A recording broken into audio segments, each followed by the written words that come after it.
You know, I think, you know, he's had a long, hard season this year, and a very difficult one. And I would like to think that he got the icing on the cake.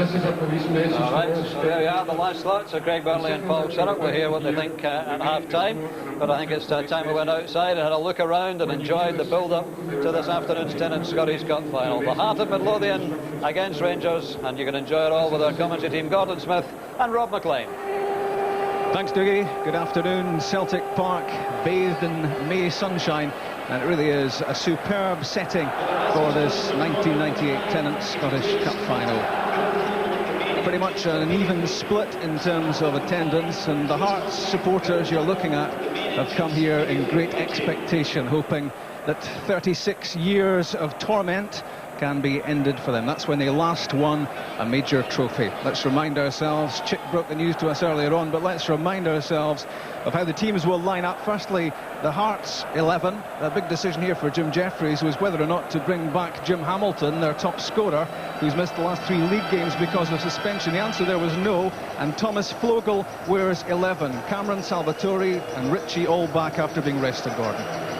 Yeah, he's gone for the team you may have expected, certainly in the back four anyway. McPherson coming in there for his experience, Cameron playing in the middle of the midfield, but it's a 4-3-3 which can lend itself to a 4-4-2 with McCann dropping by, but he's the man Hearts will really be looking for today to open up this Rangers team.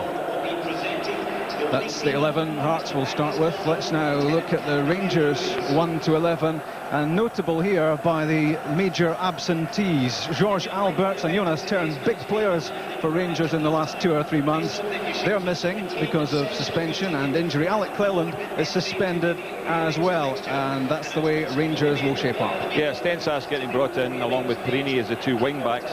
It's a strong midfield. Ferguson, McCall, Gattuso, all hard-working players, really players who can close down. Not negative in that sense, but I would certainly say not the cutting edge that Rangers would want with Alberts normally there.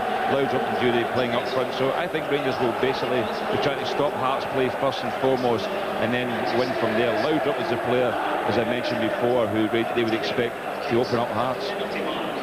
It could be that as many as 5 of those Rangers starting at 11 could be playing their last game for the club, and you can add to that Ian Durrant and Ali McCoist, who are on the bench. So it promises to be a highly emotional, a highly charged occasion for these Rangers supporters and for the players, and of course for the manager himself, Walter Smith. But all that emotion must be put on the back burner at the moment. This is a chance for Rangers to end what has been so far a fairly disappointing season by their high standards, to end that season with some silverware. And when you look back, it's 12 years since Rangers went through a season without winning a major trophy. That is a fantastic record, and certainly they don't want to block the copybook at this stage. So they badly want their hands on this Tennent Scottish Cup. They've played in 4 of the last 6 finals, and they've won 3 of them. That really is a superb record in this competition, and in sharp contrast with Hearts' lack of success in recent times. We just had a glimpse there into the players' tunnel. Shortly, the 2 sides will be emerging. They'll be introduced to the supporters, and these are high-tension moments, and much of what happens beyond 3 o'clock might well be heavily influenced by how those players are feeling pre-match. It's important that they settle, and the Hearts supporters will want their team to believe today, Gordon. They'll want them to go out there really thinking that victory here is possible, because I think certainly early season this season that wasn't coming through. Yeah, I think that Hearts will really be determined today to do something. They've had such a great season for 3 quarters, that you would have to say. They did scrape their way into this final. When you think back to the semi-final against Falkirk, really, when they could have been beaten that day. But since then, the players, they've given away their league championship run. But I do think that they've got a strong lineup, very, very experienced players in there, and considering that it has been a great season for them, they would expect to go out here and win today. I think they'll look at the Rangers lineup, realise Rangers are without a few vital players, and think they've got a brilliant chance of winning the cup.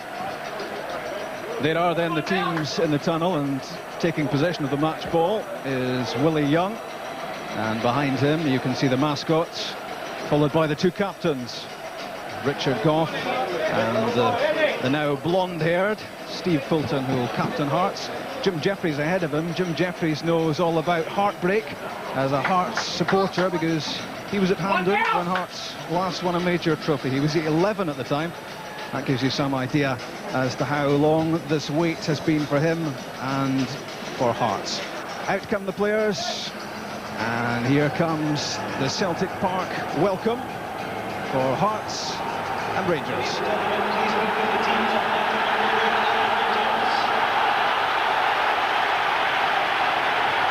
Richard Gough at the front of the line for Rangers, and 3 times he's lifted a major trophy at Celtic Park, and he would love to make it 4. A successful career, Richard Gough, one of the Rangers' greats.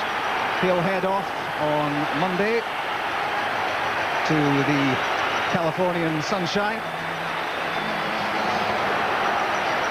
but all concentration at the moment is on winning a trophy today. The team's lining up, greeting the supporters, and they're about to be introduced one by one. And there's Jim Jeffries, a Hearts fan first and foremost, a Hearts player. He was 13 years on the books at Tynecastle, and for the last 3 years he's been the Hearts manager, and maybe not quite on a shoestring, but he hasn't had too much money to spend. But are there too many better, Gordon, at dealing in the transfer market when you don't exactly have millions? Well, he's done very well considering the players he's brought in. David Weir, big success. Cameron from Wraith Rovers. Stevie Fulton up from England. Neil McCann from Dundee. Couldn't have done much better. He's brought in some good foreign players as well, very cheaply. Rusey, Adam, Flugo playing today, and the young players like Naismith and Ritchie brought through the system. And there's a few more as well that could have been in here as well, that young players that Hearts have brought through. So they've done marvellously well. Rangers, on the other hand, have spent the big money. There are going to be changes this year. They've been very, very successful over the years, but this really was a transitional period. Walter Smith leaving, a new manager coming in. A lot of these players who are fielding today will not be seen after this match. Well, we dwelt for a while there on Jim Jeffries, the Hearts manager. Archie Knox is at the head of the line for Rangers, and his role should not be underplayed in recent times. In Rangers' long run of success, he's the number 2, and sitting up in the director's box in front of the chairman David Murray is Walter Smith. And what a successful career he's had, firstly as assistant to Graham Souness, and the last 7 years as manager in his own right, and he's been responsible for the winning of 13 trophies in that time. What a success he's been. Now, as we approach kick-off, let's remind ourselves of how the teams will line up. Gilles Rousset in goal for Hearts. Jim Jeffries decided in favour of Dave McPherson over Grant Murray in the right back position. Experience against youth and potential. Murray's done well this season. Alongside McPherson, Weir and Ritchie, that settled central defence, and Gary Naismith, the teenage defender. Stefano Salvatore is back anchoring the midfield alongside the skipper, Steve Fulton, and Colin Cameron, who'll be encouraged to break from the midfield and to support the front players. We'll find out as the match goes on what exactly Thomas Flogel's role will be, but that's the Rangers lineup. Andy Goran is in goal, back 3 of Amoruso, Gough and Bjorklund, and the wing-backs Porrini and Stensas. In the middle, it's McCall and Ferguson and Rino Gattuso, and the strike threat, Rangers will hope, will come from the 2 players who really destroyed Hearts in the final of 2 years ago. Brian Laudrup, who scored twice, and Gordon Durie, who scored the first hat-trick in the Scottish Cup final for 24 years. It's Willie Young's first ever 10th Scottish Cup final. In his 8th season as a Grade 1 official, he's a FIFA referee as well.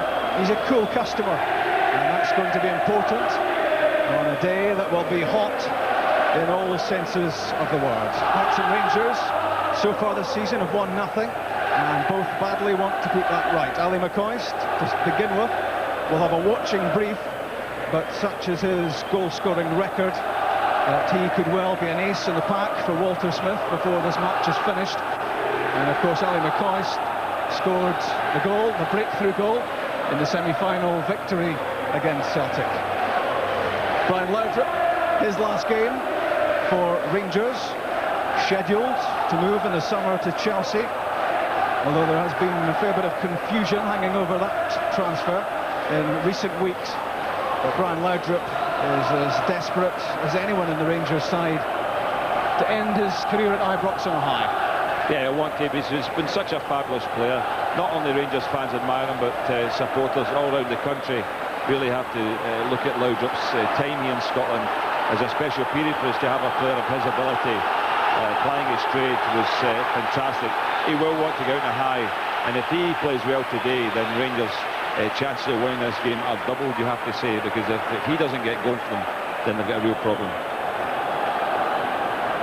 Well, there's the glorious high view of Celtic Park, a stadium befitting to hold a match of such importance. Hearts and Rangers, who finished third and second respectively in the Premier Division. So now it's down to the wire. The last match of the Scottish domestic season. Willie Young making sure that everything is right. Stefan Adam and Thomas Flogel over the ball, and the Tennent Scottish Cup final is underway. Hearts quickly pushing the ball around, keen that as many players as possible in the first couple of minutes get a touch of the ball and get the chance to settle. Stefan Adam, superb technique. Back with Fulton. Turning away from Ian Ferguson. Good direct run from Fulton. It's a penalty! It's a penalty kick after 30 seconds! The Rangers players are stunned, but Willie Young was on the spot to make the ruling. I don't think they can have much complaint, because he went flying through between them there and just got caught by Ian Ferguson. He went through between two players. He was very, very positive. Fulton there, it was a tremendous run from him. That's the way to commit players early in the game. That's what you should be doing in the edge of the box, and it's worked out very well. New hairstyle, obviously, new technique for Stevie Fulton there. Marvellous run. What an opportunity for Hearts to go in front. What an incredible opening to this match, and up steps Colin Cameron, who hasn't played too much football in the last month or so. 9 goals already this season, and he's scored 3 times from the penalty spot. Can he calm his nerves? He can! Colin Cameron fires Hearts in front. 90 seconds on the clock. Hearts fans celebrate. It's a dream opening for them.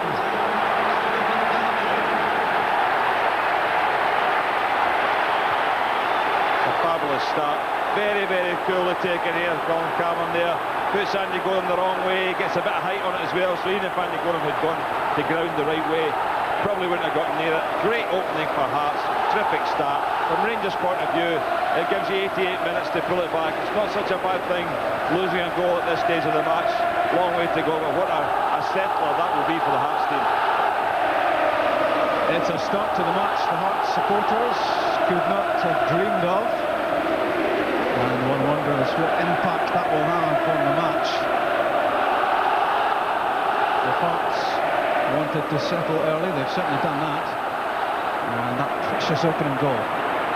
Cameron, Ritchie, Adam, Cameron again. Bjorklund's got there before Adam. The Swede against the Frenchman.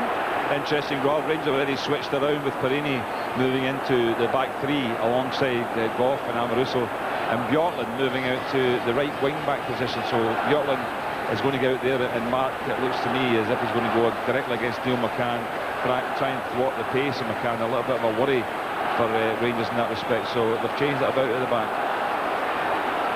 Here comes Lorenzo Amoruso. Stalis Stensas. Good challenge from Flogel. Another chance for Stensas. Trying to push that through for Jury. Gordon Jury did well to get there in front of David Weir. Now Laudrup just kept that in. Running at Dave McPherson. McPherson did enough in the tackle. Rangers supporters looking for a free kick against the challenge on Stensas. Willie Young says play on. Now Steve Fulton with some room to make things happen. The 19-year-old Naismith. All the composure for a teenager, taking his time, making sure that the pass found Fulton. Madame pushing into the back of Sergio Porrini. Porrini, the former Juventus player. Yeah, here's a penalty again. You can see here. Oh no, it's not. I just thought that incident there. I thought they were going to show the penalty incident, but it was just a simple little push in the back there. Amoruso, an Italian Cup winner with Fiorentina. Indeed, he scored a goal in the Italian Cup final. Looking to add another medal to his collection, but at the moment it's uphill for Rangers. Rino Gattuso bouncing off Salvatore. Good run from Gattuso. The shot was well hit, but it was straight at Gilles Rousset. That's the first break Rangers have really had going forward. The first real attack when they've been an opportunity to get a shot and goal. David Weir, who will head to the World Cup with Scotland. Paul Ritchie, who might well have done, got himself to the fringes of Craig Brown's squad, but I'm sure before too much longer he'll be part of the international reckoning. The young player of the year. Richard Gough, who has the job now, settling his team down and urging them to play. Laudrup's flick, evading Jury. And Paul Ritchie was happy just to let that run through to Rousset. Naismith, product of the youth development system at Tynecastle. Voted by the players as their young player of the year. Ritchie was the football writer's choice, the Belgian player of the year. Thomas Flodel, 9 Austrian caps, so a handy man to bring into your lineup for Jim Jeffries. One of the most technically gifted players that Jim Jeffries has worked with. It's a foul given against Fulton. There's the victim, Ian Ferguson.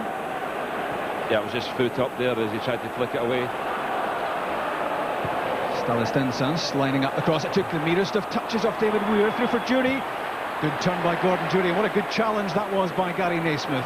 Jury was looking menacing just inside the area, trying to force Rousset into a save, but it was Naismith who got himself in the way.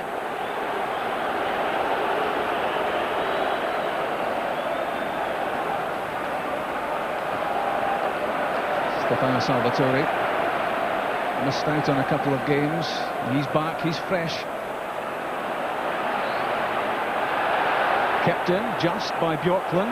It's Jury's flick. Ahead of him though, Paul Ritchie, well read. Finding the blonde head of Fulton. That's Cameron. And that looked like a high boot against Gary Naismith. Rino Gattuso it was who charged in. He's a fierce competitor. Yeah, there wasn't a lot of time for Emdy to settle there. There was quite a few challenges in there, and Gattuso's threw it up high, the studs into the shin of Naismith. But Hearts are trying to settle down and play a bit of football now. They know that Rangers are going to have to push out, they have to pull something back, and they're trying to play a relaxed brand of football, maybe open Rangers up, capitalising on a little mistake, little slip up that Rangers might have, get themselves two in front, and really put the pressure on the Irish team. Good play from Neil McCann. We haven't seen too much of him so far, but always likely to inject some pace and some skill. Ian Ferguson to Brian Laudrup. First time flick for Stensas. Gordon Jury, a lone figure up through the middle at the moment. Ian Ferguson now getting there in support. But the Stensas cross charged down by Dave McPherson. A man with a fair haul of honours in his time. 3 titles, 1 Scottish Cup, 4 League Cup, 27 Scotland Cups. Not likely to have any fears about this sort of atmosphere. Thomas Flodel has also sampled football at the top level with Austria Vienna and in the Austrian international side. Jury's in the area, Richard Gough is there, Lorenzo Amoruso as well, in from Stensas. Didn't get beyond Gary Naismith. That's the Laudrup shot. Well hit by Brian Laudrup, and very confidently behind it was Gilles Rousset. Rusey, who still has nightmares about the final of 2 seasons ago, but he looked very competent here. Yeah, he did well. It was a good strike from Laudrup, on target, that's all you can say about it. It didn't really cause Rusey a lot of problem. The only real trouble he would have had there if he'd spilled it and allowed the Rangers player to go on the end of it. Those really should be bread and butter saves. Time here for Gough and Porrini. Ferguson's pass chested down by Jury. Laudrup to Porrini. Quick change of direction, getting himself away from Colin Cameron, but Hearts working hard at closing down. Stensas, the former Rosenborg player, a Norwegian Cup winner in his time. It's Amaruso. A high, hopeful ball for Jury. Easily nodded away by Ritchie. The clearance completed by Neil McCann. Retrieved by Richard Gough.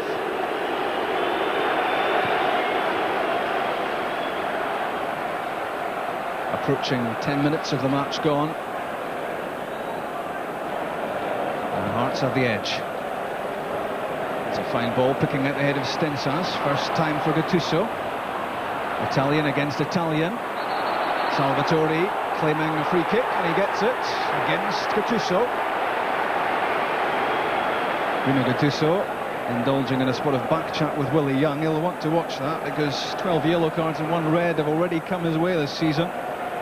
Yeah, there wasn't much in that. Very competitive Gattuso, he'll fight for everything. He's the one player that will come out the midfield and go and join in with Laudrup and Jury. And I think that he'll make Salvatore work today. He'll certainly make a lot of forward runs, and Salvatore is a man playing his area who'll have to track those. Strong challenge there by Stuart McCall. I think it's fair to say that on the pitch of the 22 players, you'd have to be a lot more committed than the average to beat Stuart McCall for how much he wants to win. Richard Gough happy to let that run.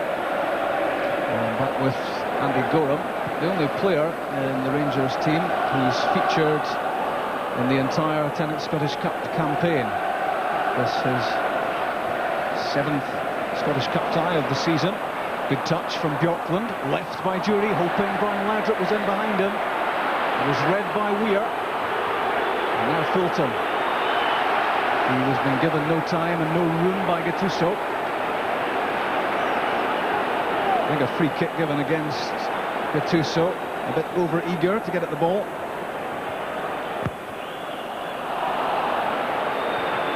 Fulton. The pass delivered with the outside of the left foot.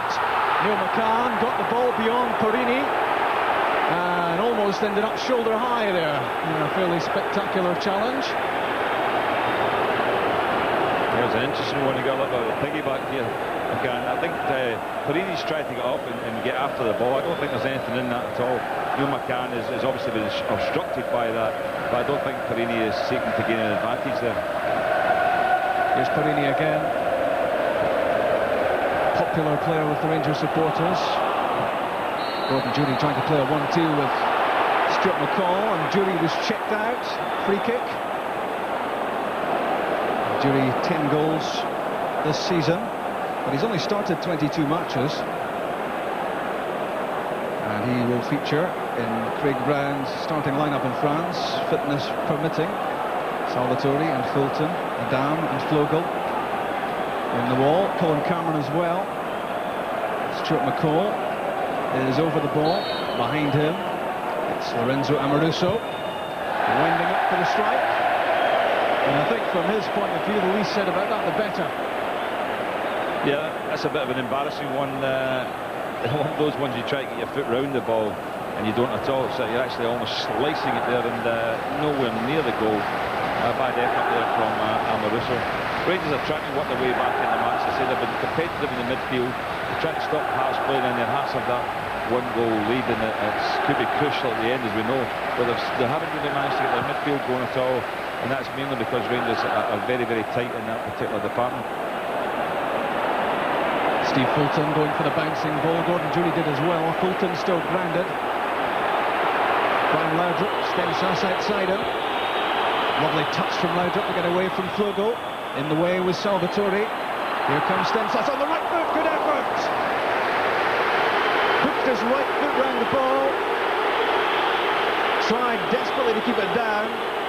And it just soared over the crossbar. Yeah, it was a tremendous run by Laudrup, that ability to take people on. The cross was cleared to Salvatore, but the good work by Stensas following up.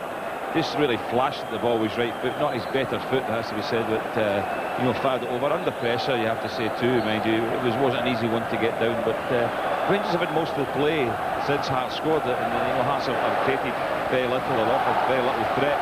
Just wonder, Rob, whether you know they might have a problem with exactly how to approach it. There's Jim Jeffries. I'm sure he's a little bit worried about his side, just wondering how they might approach it. Having scored so early in the match, sometimes it can be a problem. And if they don't win this game, I'm certain you'll hear Jim Jeffries probably complain later on that we scored too early, because some managers do actually complain about that. Here's Steve Fulton, who's very direct play inside the first 30 seconds. Brought Hearts the lead. A real captain's part, that. Cleared by Amoruso. Dave McPherson won the header, and he's also got the free kick. Brian Laudrup reckoned that was his, but Willie Young ruling that Laudrup was backing into McPherson. Yeah, he does it all the time. There's no question that that was a foul for Dave McPherson. Brian Laudrup doesn't actually like to go and win the headers, does he? Gary Naismith's pass, Stefan Adam, good turn. Getting himself a couple of yards, leaves it to Colin Cameron. Injection of pace, and he'll be disappointed with the final ball because he got himself clear well there, but the delivery not as he would have wanted it. He did really well. Look at this little crossover run, taking the ball from him, leaving two Rangers players in his wake. Couldn't get his left foot. I thought he should have actually taken on a touch, maybe got himself more towards the byline and then cut it back. He had one or two of his teammates waiting. That's the first time Hearts really have managed to create anything going forward since he got the goal. McCall to Porrini. Ian Ferguson making a run through the middle. Sergio Porrini again. Rangers keeping the ball, but making no great headway. Now they try again with Bjorklund. Neil McCann, though, gets the throw.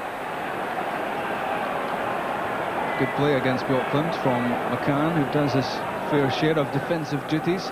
It's a strange decision, Rob. You know, that Walter Smith would play Bjorklund on the wide right. I know he wants to stop McCann playing there, but the big problem is that in the offensive side of the game, when Bjorklund gets the ball wide in those sort of situations, doesn't have enough creative powers to go and make anything happen for Rangers really there, and I think Porrini would have been better in that area.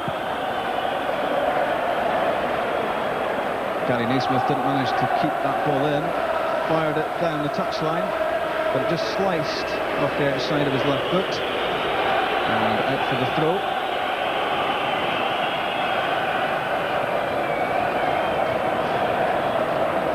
No cause for panic from Rangers, plenty time left to turn this game around. They at the moment will be content to keep the ball, find some form, try to fashion away, breaking down the Hearts defence. But Hearts are giving them no time on the ball, and Porrini a touch fortunate to hold off the attentions there of Fulton. Now Jury, back for Bjorklund, again in an attacking position. It's Gattuso, it's McCall, Brian Laudrup, the flag stays down, he's in behind Cameron. The cut out by David Weir. That was so important as Laudrup threatened. Now Gattuso squared it, looking for Stensas. Hammered away by McPherson. Back in from Amoruso. It's McPherson again, beating his own teammate Thomas Flogel in the air. Stuart McCall lunging into the tackle. The face of determination. A look at the watch there from Walter Smith, and it will tell him that there are nearly 18 minutes of the match gone. Rangers one down. Jury's pass. Laudrup trying to pick out the Ferguson run. Couldn't find a way through. Tackle from behind on Salvatore by Gattuso. Willie Young not over-impressed with the writhing actions on the ground of Salvatore. Yeah, I think Salvatore made an awful lot of that challenge, to be honest with you. I think Gattuso could be considered attacking from behind, but Salvatore tried to check him. He didn't realise that Gattuso would go in low into the challenge, and I thought he won it fairly. Rino Gattuso thankfully for him, doesn't add to his card collection, which is pretty impressive, if you like that sort of thing. And Salvatore is up and about.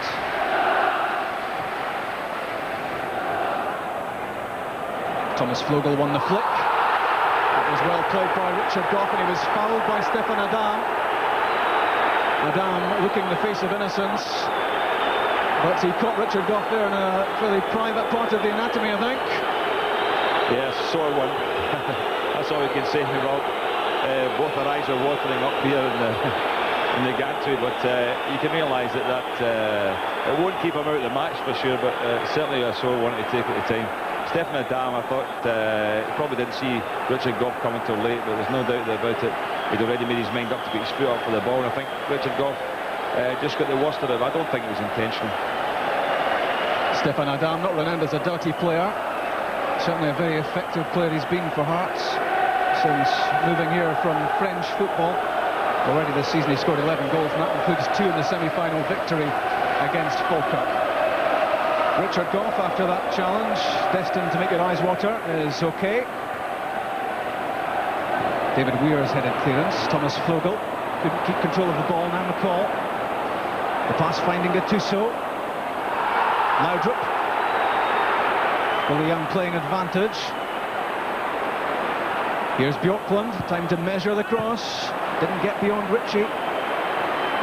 Fulton. And knocked away by Neil McCann. Yeah, he's having a word with Salvatore now about the challenge there, because he had a late one in Gattuso as well. That will prove to be a very interesting contest as the afternoon goes on. I'd imagine that both players will probably end up with a yellow card at some stage if they're going to keep going at this rate. Again, that was a situation where Rangers had Bjorklund in a forward position on the right-hand side. The final ball was a disappointment. Now it's Fulton in possession for Hearts, finding Adam. A delayed dive from Stefan Adam, which will not win him too many friends, certainly among the Rangers supporters. But Willie Young was close enough to make the correct judgment. Now Amoruso moving at pace. That's for Jury. Gordon Jury lost his footing initially and won it back. Ian Ferguson.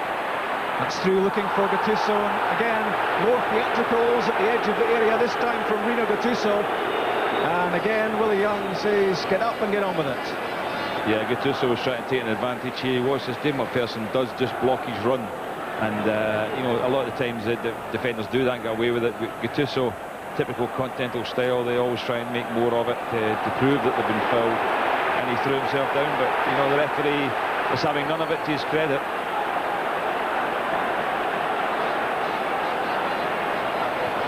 Getting close to the midway point in the first half,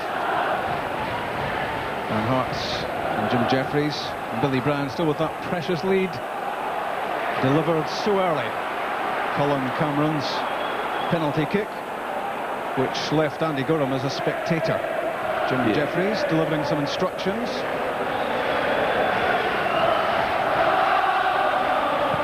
Adam's flick away from Stensas. Time for David Weir to control the ball on his chest, but I think he'd more time there than he thought. Yeah, he didn't realise Gordon Jury had slipped. Terrific player Weir. He just forms a good partnership with young Ritchie as well, and you know, really is one for the future, those two, especially young Ritchie, who has had a great season as well. Casual play on the goal line from Andy Gorham, which had a few hearts and mouths among the Rangers support. But now they're heading down the other end of the field with Brian Laudrup. He's away from Naismith. Early ball in. Too much on it for Gordon Jury. Has to go chasing. Stensas in behind him. Back goes Flogel. And Thomas Flogel makes a good challenge. Possibilities there for a cutback from Stensas. It was on his favoured left foot, but Flogel got in with the diving challenge and was happy to concede a corner kick. Up comes Richard Gough. All the way through for Stuart McCall. Gough is still up there. And easily captured by Gilles Rousset.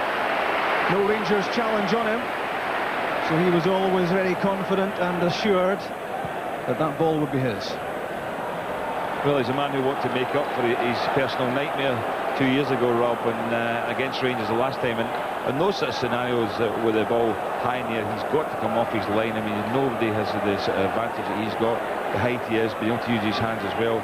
Just takes the pressure off his defence. Stensas, Laudrup, Gattuso, a challenge from Salvatore, and again a strong hint that Rino Gattuso is making the most of that challenge as he flung himself into the air, but throw in the decision, and Gattuso again.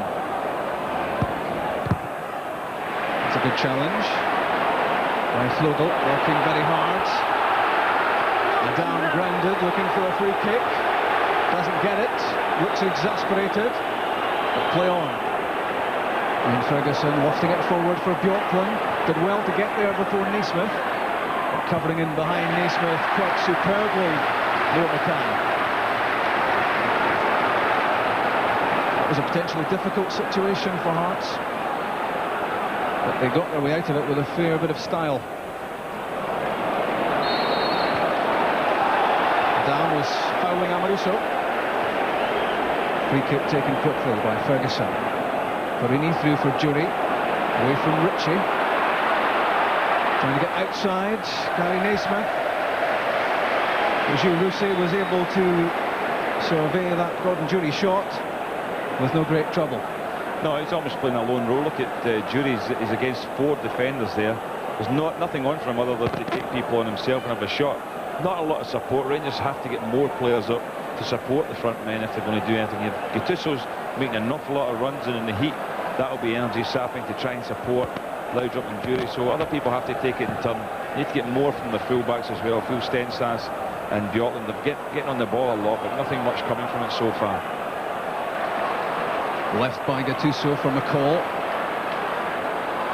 Colin Cameron was getting to McCall very quickly, and closing down Lorenzo Amoruso were Steve Fulton and Stefan Adan. Hearts know that success here today will only come as a result of hard work coupled with the undoubted ability that they possess. Fulton's long ball had Stefan Adam in mind, but easily cut out by Amoruso. Ian Ferguson, he was recalled last week for the league game at Dundee United. That was his first start in 3 months. Free kick. And Gordon Jury's not happy. No, I would say the referee got that one wrong as well. I think if you just watch this there, he plays the ball away perfectly well from Stevie Fulton, and you know, a foul given there, but a mistake by Wally Young that time. David Weir's angled ball for Neil McCann. He's being held off by Joachim Bjorklund. That's where Bjorklund is so much more comfortable doing his defensive duties. He's very quick, and he's the man to counter the pace of Neil McCann. Yeah, McCann has never really got in the game, you have to say, and one thing Bjorklund can do is snuff out potential dangers with his pace, his strength. But you know, he's also, when you're playing a wing-back position, you've also got to get forward, and that's a big problem I think Rangers have, and is having him getting on the ball quite a lot in that wide area. Superbly won in the middle by Paul Ritchie. Leaves it for Salvatore. David Weir. A bit over-ambitious there. There were easier passes on around him, opting for a difficult one, and all Weir's done is hand back possession to Rangers.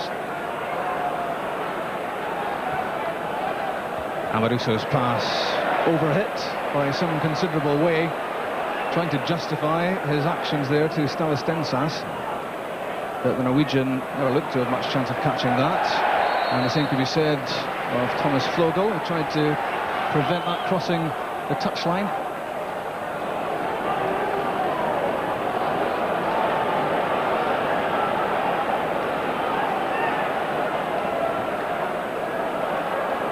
Ian Ferguson with Farini alongside him. Gattuso up ahead, further on Laudrup. That was cut out by Naismith. Rangers at the moment lacking ideas in the middle.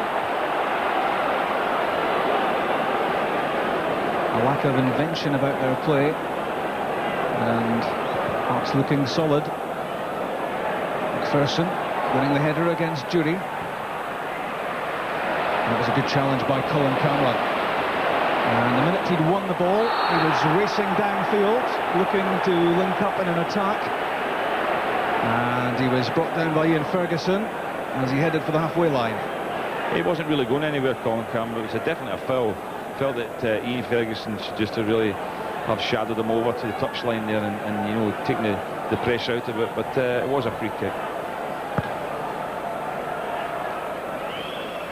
That came off the top of Stanis Stensas' head. Stefan Adam with Amoruso in behind him. Too tight to the byline, and Adam couldn't keep it in. But there's the happy scoreline for Hearts supporters. 1 goal up, Colin Cameron's penalty after 90 seconds. And we've now 29 minutes gone. The blue boots of Rino Gattuso finding Ian Ferguson, but leading that so well was Steve Fulton. And the foul goes against Fulton. He's furious. Free kick taken quickly. Ferguson's pass goes astray. And now Hearts on the counter. Gary Naismith knocks the ball one side of Perini, runs round the other. Great pace. Great confidence too from Naismith to even attempt that. A disappointing ball in at the end of it, but what promise there is in this 19-year-old. Yeah, great run from the youngster, smashing young player for the super season, firmly established himself in the team. A tackle well won by David Weir against Brian Laudrup. Superb timing. He sensed that Laudrup had slightly overrun it, and he was so quickly in.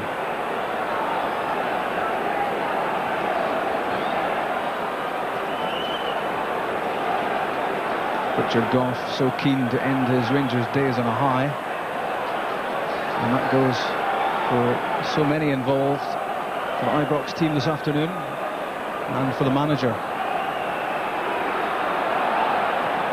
The long ball from Perini, not a great problem that for Dave McPherson. Breaking for Ian Ferguson. Brian Laudrup away from Flugel. That came off Dave McPherson.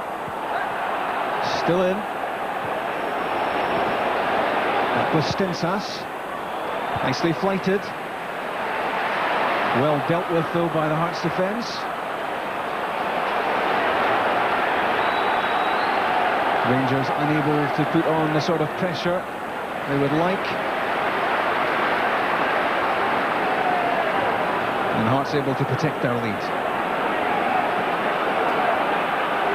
Steve Fulton, who got himself, along with several of the other Hearts players, to the fringes of the Scotland squad for the World Cup. Fulton played for Scotland B, as did Neil McCann, Colin Cameron and Paul Ritchie.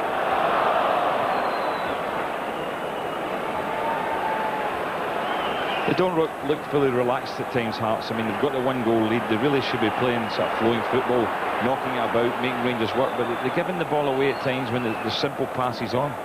Perini's pass this time for Brian Laudrup. Looking for the corner kick and gets it. Paul Ritchie with a few words to say to Bob Gunn, the assistant referee on the far side, and now having words with Willie Young as well. He reckoned that was a goal kick. But Rangers have a corner. The big boys are coming up, Richard Gough and Sergio Perini, both in the box. Not found though. The Stensas corner kick. And counter-attacking possibilities here. Left by Neil McCann, but nobody in behind him. Stuart McCall filling in for Stensas as he moved forward. Ian Ferguson looking around him and not too much happening ahead of him. Not too many options. Jury's pass.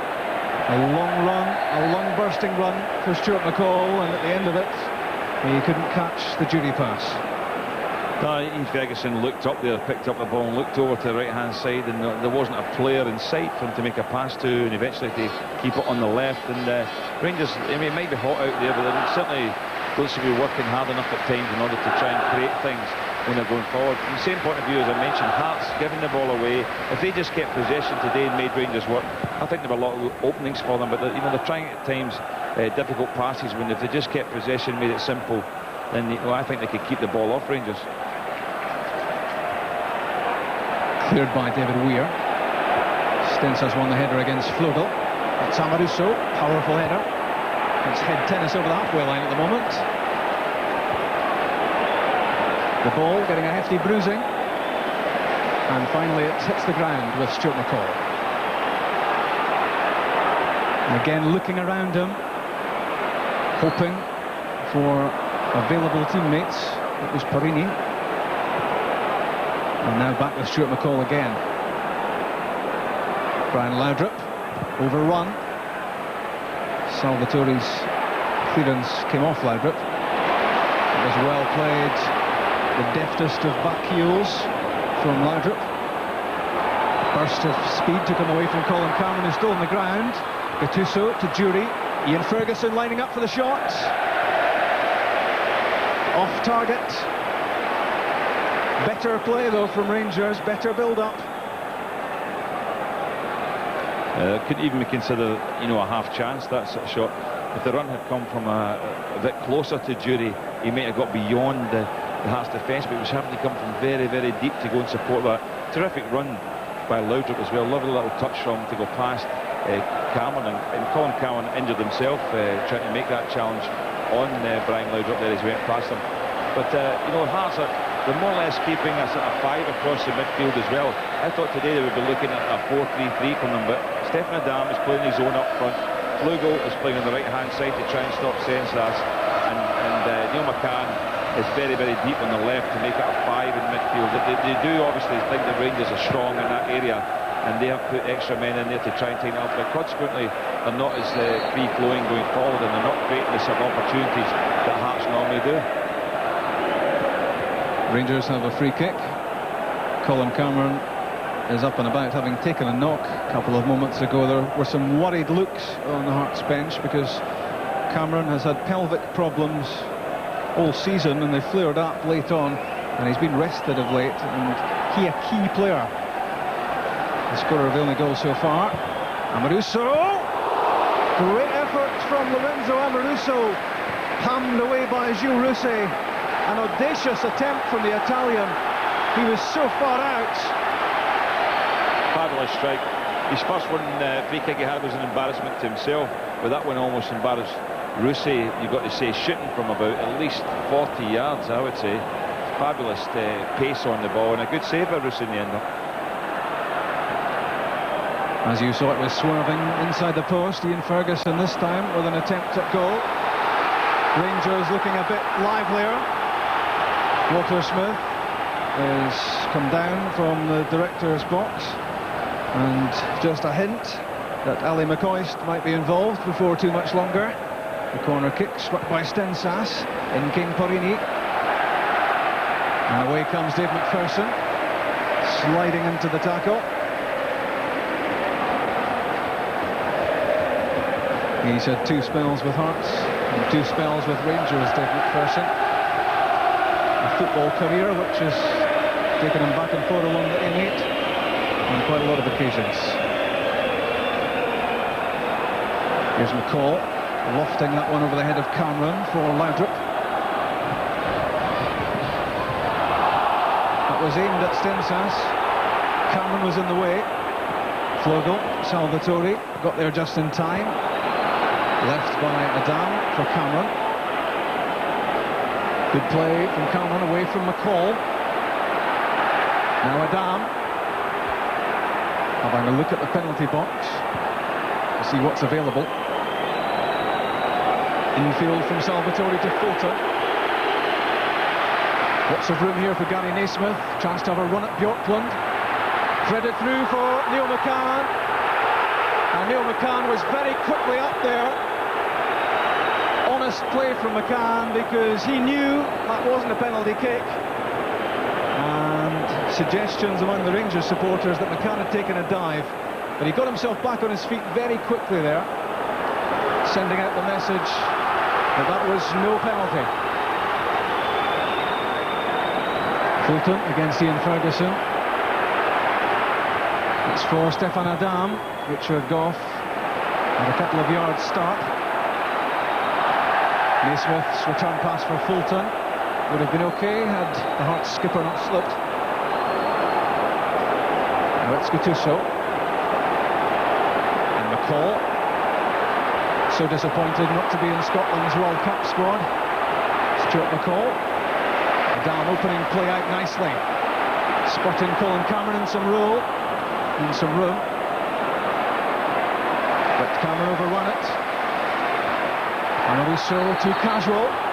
Ball taken away from him by Colin Cameron. That looked fair enough to me. Yeah, once again, I don't agree with Willie Young's decision on that one. I felt it was an excellent challenge. I thought Amoruso took too long on the ball. Here's a little one. I don't think Richard Gough's trying to stop him at all. Neil McCann, I just think sees he's not going to get there. That certainly was the right decision by Willie Young, but he's maybe been taken in by a couple of decisions so far where the ball appears to have been won, as with Colin Cameron a couple of minutes ago. Naismith against Perini. A player at the start of his career against one of huge experience in Serie A with Juventus.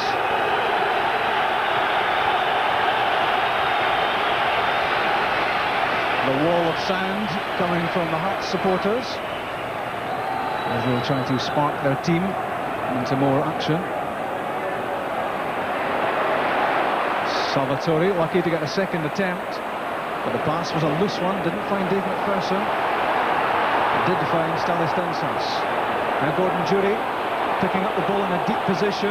Laudrup up ahead of him, it comes off McPherson, back to Jury. Now Laudrup. Too high for Ian Ferguson, a wasted opportunity. One back by Gattuso. Stuart McCall. He's away from Naismith. The shot blocked by Paul Ritchie.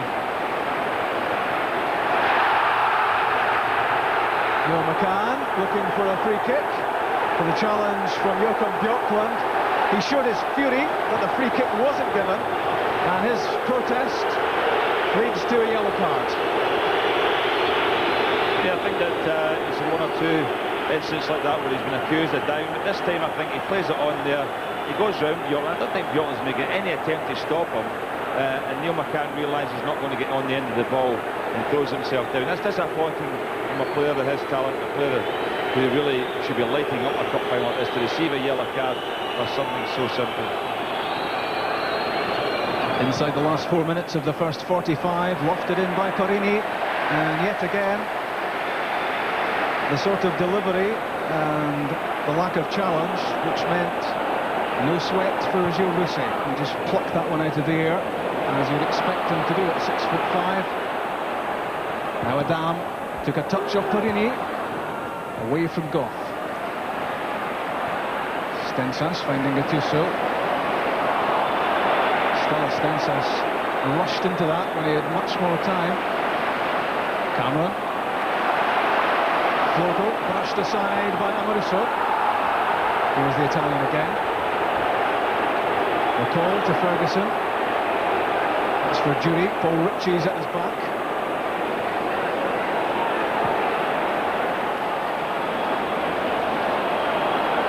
Stensas quite prominent in the Rangers' attacks, linking well with Laudrup. That's for Gordon Jury, but too much on the cross. And there's a face of frustration.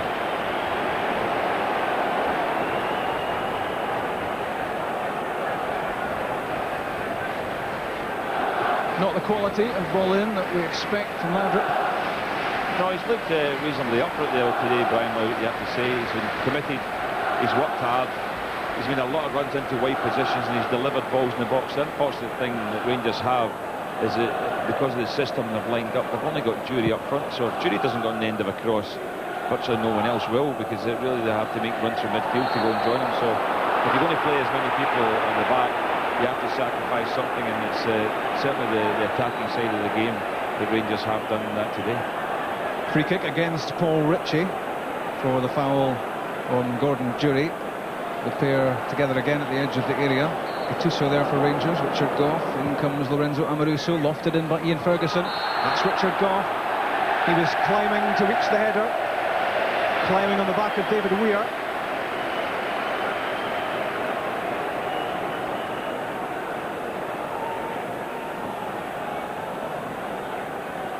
And there's the video evidence, which tells us that Willie Young, who was just at the edge of picture there, so he was certainly close enough to make that judgment, but he got it right. Yeah, he's got most right, Willie Young, today, you have to say. So one or two that I've disagreed with, but in the main, he's got it right.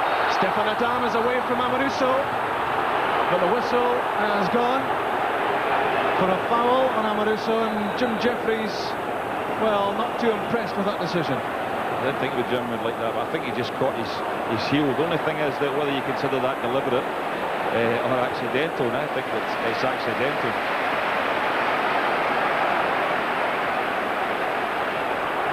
Gary Naismith, who's had an impressive first half. Good play from him, firstly beating Ian Ferguson, then the pass which evaded Gattuso. It's Flugel for Adam, trying to prod the ball back towards Flugel. Early ball for Brian Laudrup, but the flag up against him.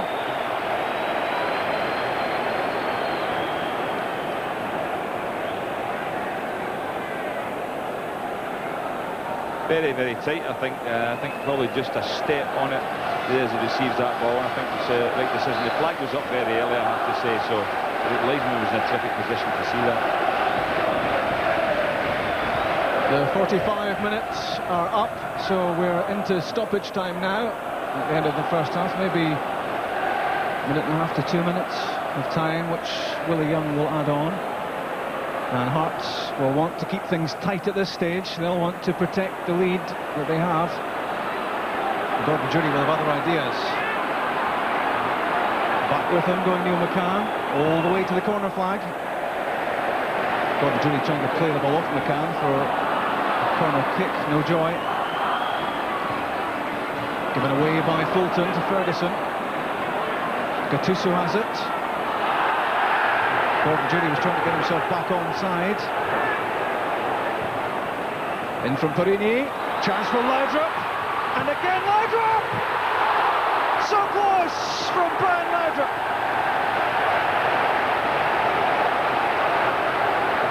Hearts played their way into trouble there and were so very nearly punished. Well, he seemed to take an ace to get a shot in Brian Laudrup there. They just couldn't quite get out his feet there. I think there's a slight deflection on it as well.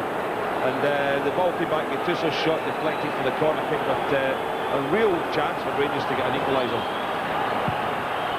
The corner kick, Stanis Stensas. That was Paul Ritchie's header. And a free kick to Rangers, right at the edge of the area. The foul was on Joachim Björklund. And every Hearts player now will be behind the ball. 90 seconds of stoppage time already added. This could be the last piece of action in the first half.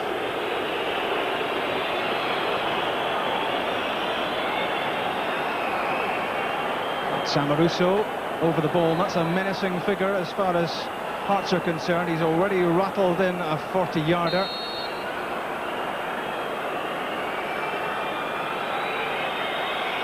Stensas leaves it. Amoruso shot, pulled it wide this time. Hit the target earlier on with a longer range effort. I don't think that was quite worked out the way as planned. I think Stensas was maybe meant to take a little touch on that, because Amoruso wasn't very happy, and he's still castigating Stensas for his part in that free kick, but nevertheless shot off target. But Laudrup really had the best chance there for Rangers to get the equaliser. Just couldn't quite get shot on target. Definitely deflected onto the post though. That's half-time. And into the dressing room at half-time. Hearts take a 1-0 lead. And there's the man, the skipper, Steve Fulton, whose foraging run into the penalty box won Hearts a penalty. Ian Ferguson's challenge, the spot kick awarded, and expertly put away by Colin Cameron. So 90 seconds were on the clock when Cameron gave Hearts the lead, and that's as close as Rangers have come. A 40-yarder from Lorenzo Amoruso. followed by the Brian Laudrup effort, which came back off the upright. A frustrating first half in many spells for Rangers, but just towards the end of it they'll have given themselves a bit of encouragement that the Hearts' defence can indeed be broken down. And as Gordon has said more than once during the first half, Hearts maybe haven't followed that perfect start to the match for them, with a poor performance full of composure, which is maybe what they're hoping for. Yeah, I think there's always a problem when you score that early in the match, exactly how to adapt your tactics accordingly. But you have to say that, you know, they're still there in the game. They've defended reasonably well. Rangers coming back more and more into it, but not really creating many chances. They would set up for the same result at the end of 45 minutes, but I do think that Rangers were set up in order to get themselves in front and hold on to the lead the way it's mainly a defensive sort of line-up, and they might just have to change things around the second half in order to get this game back in. You might have to see Ali McCoist coming up from their point of view, take off one of the defenders, take a little bit more of a risk at the back. So at Celtic Park, the early goal is the only one so far, and in the Tennent Scottish Cup final, it's Hearts 1, Rangers 0.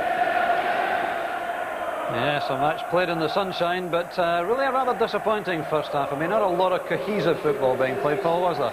No, not really. I think there was a wee shock for Rangers early on with the penalty, and I think they were set up to, you know, grind out a result today, and now they've had to go and chase the game, and I don't think their set-up has been allowed them to get enough pressure in the box. You were saying as we were watching it, you'd have made changes already. You would have made it during the first half. It's very easy for me to say, of course, actually, but, yeah, I do feel with them being one goal down now that they've got to put another striker in an area that's going to be in the box for their crosses. Without drop roaming the wings, it's leaving Gordon Jury as the sole striker in the box, and you know, with the type of midfield players they've got today, very few of them are getting themselves into supporting areas. So really in the end I think the 45 minutes they turn it around, and I think you'll be seeing Ali McCoist very, very quickly. Craig, would you go along with that, that Rangers are maybe set up to chase the game now? Yeah, I think definitely they're going to have to change it. As Paul said, at times Brian Laudrup and Gordon Jury were dragged out wide, crossing the ball into the box, and there was only the other strike partner in there, and they've not been able to get forward. The two wing backs for Rangers have been tied up. Bjorklund's matching McCann with his pace, but he's not been able to get forward. And Stensas looks as if he's short of a bit of confidence, and it's not happening for them. So I would think Water would change it, definitely. And yet from Hearts' point of view, they're looking quite comfortable. They're playing some nice football, but at only 1-0, you're always worried, aren't you? Yeah, 1-0 is never a convincing scoreline. I think Hearts will be happy with the first half, but then again, they haven't created a great deal either. But they don't have to. Been 1-0 up, and they've just been sitting back, and Rangers haven't been throwing too much at them, and at this moment in time they won't be too worried. We'd hardly settled down, Paul, when that penalty incident came up. 35 seconds or so I timed it at. Was there an argument about whether this was in or out of the box? Well, personally I don't think it's a penalty. I think there's a wee touch just before it, but he goes down under his own steam. I don't think there is any contact inside of the box. If you see here, their leg goes across, but I don't think there's a touch there. I think if you're watching it runs on, he takes about 2 strides before he actually falls in the box. I honestly think maybe it was a harsh one for them, and a hard one for the ref as well, coming so early. Absolutely, yeah. He's taken the penalty, fantastic. You know, really confident, struck it away. Andy Gorham guesses wrong. It was a foul though, Craig, surely. I mean, he was brought down. I mean, is it, or do you not perhaps agree with that? I think he was sandwiched in between the two players, and it's a difficult one to call. My original thought was definitely a penalty, but when you look at it, I think it was just outside the box. His momentum carried him in. But fortunately for Hearts, you know, the decision was given, and it was a great start to the game for them. Yeah, and Colin Cameron took it very well, didn't he? Well, I mean, he's under pressure. 30 seconds, he's probably not even had a touch of the ball. It might even have been his first touch. Terrific finish. Yeah. And so Rangers had to chase the game even that early, and Rino Gattuso came in with quite a reasonable shot here, Paul, actually, although it was one of the few Rangers chances. Yeah, he's done very well. Brushed off a tackle and had a really good finish. The goalkeeper's done. I think the goalie was quite happy to get an early touch, actually, because of the problems he's had in the past in these games. Yeah. Rino Gattuso does an awful lot of work. He runs around, he makes a nuisance of himself. I wonder if he creates a great deal, Craig. I think that's the problem that the midfield and the whole have got for Rangers, that they're not creating enough and they're relying on Laudrup. So maybe we'll see Durant in the second half. But Gattuso, he does work hard, but at times he does run about and runs out of position, and it causes him a few problems. And as I say, creating has been the problem for them, and at this moment in time they're missing Alberts. Yeah, and yet, having said that, Brian Laudrup does look in the mood, Paul. He's having to do it all on his own, perhaps, but he looks in the mood today. Well, he's looked very exciting in certain spells of the game. In this one here, a really good finish on target again, but he's been finishing up down the sides all the time of the park and getting into these types of areas, and that's what you're looking for. But again, when the crosses are coming in, there's just not enough bodies in the box for to get a finish. If you look here, I think there's 2 players. And Stensas gets on the end of this one, and it's not a bad snapshot, to be fair, Craig, is it? No, I mean, he's done well to come in on his right foot there, but I think in a hole, he doesn't look as if he wants to get hold of the ball. I think it's a confidence factor. He's had a tough time since he's come to Rangers, and maybe he'll be the one to be taken off, but certainly something's got to be done. Yeah, we've been quite critical of Rangers here. Are we perhaps not giving Hearts enough credit for making it hard for them, Paul? Well, I think it's got a lot easier for Hearts. They can sit back, and they're famous for the counter-attack, and that's what they've basically adopted since scoring the goal. And really, you know, it's been left to, you know, Bjorklund and Stensas to get down the sides, who you would have to say in Bjorklund's case is a difficult job because of him being a defender. But Hearts have, apart from the last 5 minutes of the game, have handled things quite well. That's right. Amaruso came through and had a shot. I mean, he does look a class player, doesn't he? He's a defensive player, obviously, but he's got a powerful shot on him, hasn't he? He looks a real quality player, very, very good in the air, and he has a real... You know, I was quite surprised he was actually going to hit this from this distance, actually, but when you see it, it's an incredible finish to be put this on target, but the goalkeeper does very, very well as well. Yeah. But let's talk about Gilles Rousset a little bit, Craig, because we all remember that, you know, he made the howler here 2 years ago, and I'm sure he's determined to get it right today, and he's looked confident, hasn't he? Yeah, I'm sure people have been telling him about that over the last this week or so, but he had a couple of saves early on which were comfortable, but I think that would give him a lot of confidence. And no, I think he's a good goalkeeper, and you can't criticise too much for one mistake, because over the last couple of seasons he's been consistent for Hearts. Yeah, and again the 2 central defenders for Hearts, Ritchie and Weir, they look very comfortable together, don't they? They haven't been taking too many chances, they haven't been trying to play the ball out of the back, they've been looking to go longer early. But again, defensively they look comfortable against Jury and Laudrup at this moment. I think that's because Laudrup's been pulling wide and Jury's been pulling wide quite a lot. Yeah, there's nothing left in the middle. Laudrup did hit the post towards the end of the half ball. That was Rangers' closest chance, perhaps. And well, I think this is Perini's actually got in the crossing area, and Laudrup does well because they're going to block him here, and he just drags it. And he's a wee bit unfortunate. He gets a wee deflection off somebody and just puts it onto the post. See it again from another angle, Craig. Yeah, left foot, not a little bit of a deflection there. And no, I seen Jim Jeffries down the touchline holding his heart. He knew that was a scary moment for him, but just before half-time he'll be delighted that stayed out. They can go in 1-0. Yeah, so we are obviously looking for Rangers to make changes at half-time, Paul. You're expecting McCoist, but maybe also Ian Durrant, because there's not much coming from midfield, is there? No, I think obviously Walter might wait 5-10 minutes to see, because to be fair, the last 10 minutes Rangers have come more into the game and created a bit more, and basically they'll take heart from that. But I would imagine the old man will come on sooner or later and maybe steal the show again. Yeah, we've seen the script before, haven't we? Let's just remind you too that we are looking for you to choose your man of the match this afternoon. Gordon Smith, our co-commentator, will make his selection towards the end of the match, and up until 4:30 we're inviting you to dial 0891 447755. That's 0891 447755. And of course the prize for the person who agrees with Gordon Smith's choice is a trip to the away leg of their team's first European match next season. That's 0891 447755. The World Cup has always brought Scotland this heartbreaking mix of triumph and tragedy. A magnificent strike. The only problem was it upset them. It's as if I'm a fan who's got the luxury of a microphone. You've reached this climax in commentary, you're on a high, and you've got to keep it going. And that was Zico! I mean, I used to have my head down and be thinking about the game, and you see them with their kilts on and their hats, and it gives you a little bit of lift. Of course, I've given it everything I could, but when I made contact, I thought this doesn't feel like a football. I gave him my jersey in return, and I'm sure somewhere in Brazil there is a Scottish jersey taking pride of place in Socrates' home. The English and Scottish people are more passionate about the game. Extra time! The World Cup isn't just for football fans, it's for nations. There are moments in the history of one tournament that are more than just footballing brilliance. They can't be predicted, but one thing unites them: the people you share them with. BBC Scotland and Radio Scotland, the World Cup experience. And comprehensive coverage of France 98 here on BBC television. A preview of the big Brazil-Scotland match live from Paris on the night of June the 9th. And then the big game itself, June the 10th, the opening match, Brazil against Scotland, live on this channel. Later in the evening we'll have highlights together with the Morocco-Norway game, the other match in our section. Then on June the 15th we'll preview the second match in the group, Scotland-Norway. We'll also take in Germany against the USA live. That's on the night of June 15.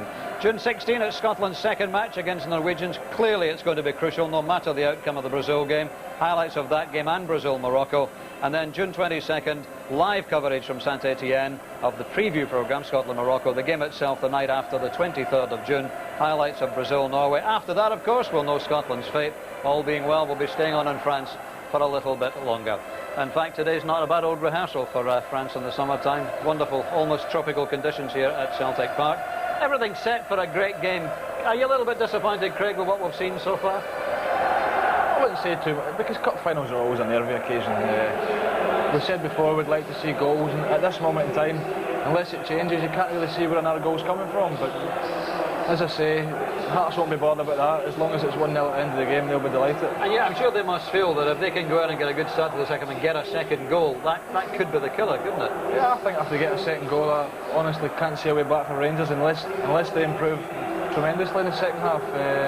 But as I say, 1-0's always a dodgy scoreline, because at Celtic we were caught a few times with 1-0 and teams equalising, and Hearts and Jim Jeffers will be telling them in the dressing room that 1-0's not quite enough, looking for a second goal. You know, just from this time last week, of course, 1-0 up, how nervous that was against Paul's team. But hearing incidentally that you called it right, Paul, that Stensas is coming off and Ali McCoist will be coming on. So no great surprise there. 45 minutes for Ali to get the goal. Yes, I think Perini will go over to the left back area, and I think they'll go to 4-3-3 now, allowing Laudrup to be able to float down the sides and get into crossing areas. And I wouldn't be surprised if he's the man for it. Yes, Roy of the Rovers strikes again. But at the same time, I must say that Neil McCann's not had much of a chance to shine so far. You said before, and you felt that he was perhaps the key player in the game. Well shackled by Bjorklund, but again, he'll be looking to do more, won't he? Well, I think, you know, Walter's got it right there. He's matched pace for pace, and he's a very stuffy defender, Bjorklund, very, very quick. And really, he hasn't allowed Neil McCann to get started on him at all. And I think, but to be fair now, with him in a 4, he might get a bit more room and we might see a bit more form. All right, so the second 45 minutes to come, which may well decide the outcome of this cup final. Incidentally, latest score from Wembley, the FA Cup final half-time. It's Arsenal 1, Newcastle 0. Mark Overmars, the scorer there, halfway through the first half. That's 1-0. Highlights of that one, incidentally, on Sports Scene Match of the Day tonight at 10 to 11 from Celtic Park. But let's go back out and enjoy the sunshine, enjoy the second half of this Tennent Scottish Cup final in the company of Gordon Smith and Rob McLean. Thanks, Biggie. As Rangers file back out, and we had a bit of prior information about the change being made. The Rangers fans will only now be clapping eyes on Ali McCoist, who's on in place of Stella Stensas, and hoping to bring the curtain down on his Rangers career with one of his own very special boy's own moments. His career has a scattering of glory goals all the way through it, and how he would love to produce the one that hauls Rangers back into this cup final. It's McCoist and Jury who will restart the match. Stella Stensas off, and Rangers with a reshuffle at the back, and at the moment it looks very much like a back 4 of Bjorklund, Goff, Amoruso and Perini.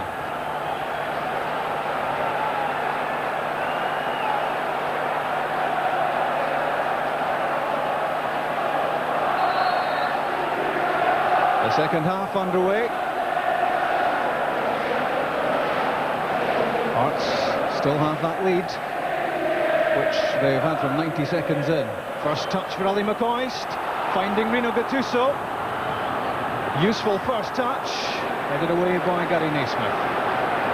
Naismith, one of the outstanding performers in the first half. It's difficult to believe at times that he's only 19. Such is the composure he plays with. In from Perini. Gordon Jury, the volley, asking for a touch in the box, which might well have diverted it towards Gilles Rousset's goal. Yeah, it was what you call a half chance there. The ball breaking to Jury, snatched at his shot a little bit, and I thought at one stage McCoist was going to stick a toe on it. You'll just see here it flashes past his left foot as he pokes it out towards it. But I think the game will open up a bit more now, Rob. I think Rangers are obviously gone with the 4 at the back, so they'll leave Hearts with the opportunities to get attacking them. And now they have the extra man up front, so they're going to have at least some people in the box for Laudrup to cross the ball to. Here is Laudrup, he's away from Dave McPherson, covering in behind him was David Weir. So much trickery from Laudrup to get away from McPherson in the first place. Sent him completely the wrong way, and in behind was Weir. Great covering from David Weir there, getting across the cover of the big right back. Laudrup's corner kick. Richard Gough was waiting. Weir got there first. And again, this is Richard Gough. And cleared by Thomas Vogel. Back goes Stuart McCall. Stefan Adam got in front of him. The challenge, the important challenge from a Rangers point of view, is by Joachim Bjorklund. Halted Stefan Adam in full flight. McPherson closed down very quickly by Rino Gattuso. Miraculously, the ball still in. Vogel to Fulton. Very much the playmaker at the heart of the midfield for Hearts. But that's disappointing from Fulton. Chance for another Rangers attack. Here's Brian Laudrup. Trying to link up with the Gattuso run. Again, good tight defending from Hearts.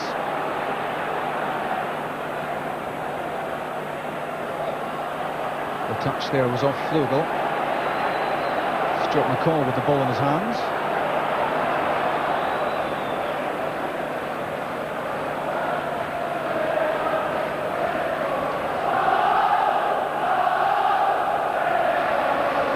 Amoruso, fouled by Vogel.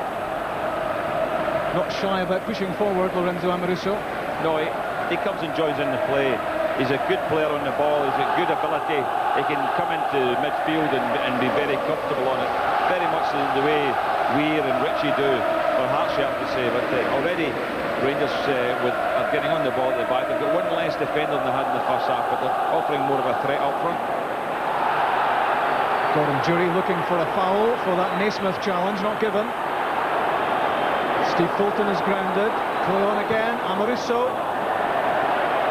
Obviously heartened by that spectacular first half effort, which forced Rousset into a save, but over-ambitious here, never looked to be well balanced to strike the shot. No, he didn't set himself correctly for that one.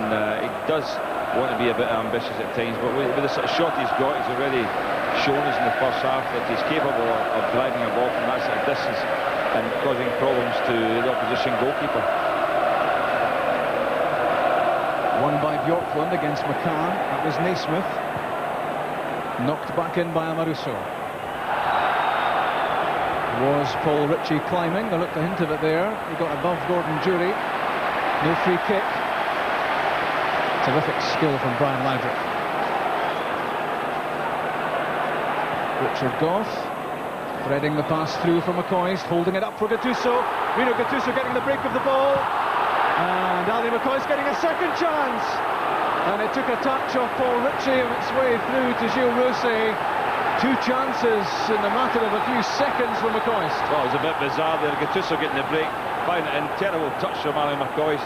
But the ball breaks back to him here and he gets a shot. And probably fortunately the little deflection there from Ritchie that just took the pace out of the ball. But Hearts were giving McCoist every opportunity to, finish his last game at Flooding.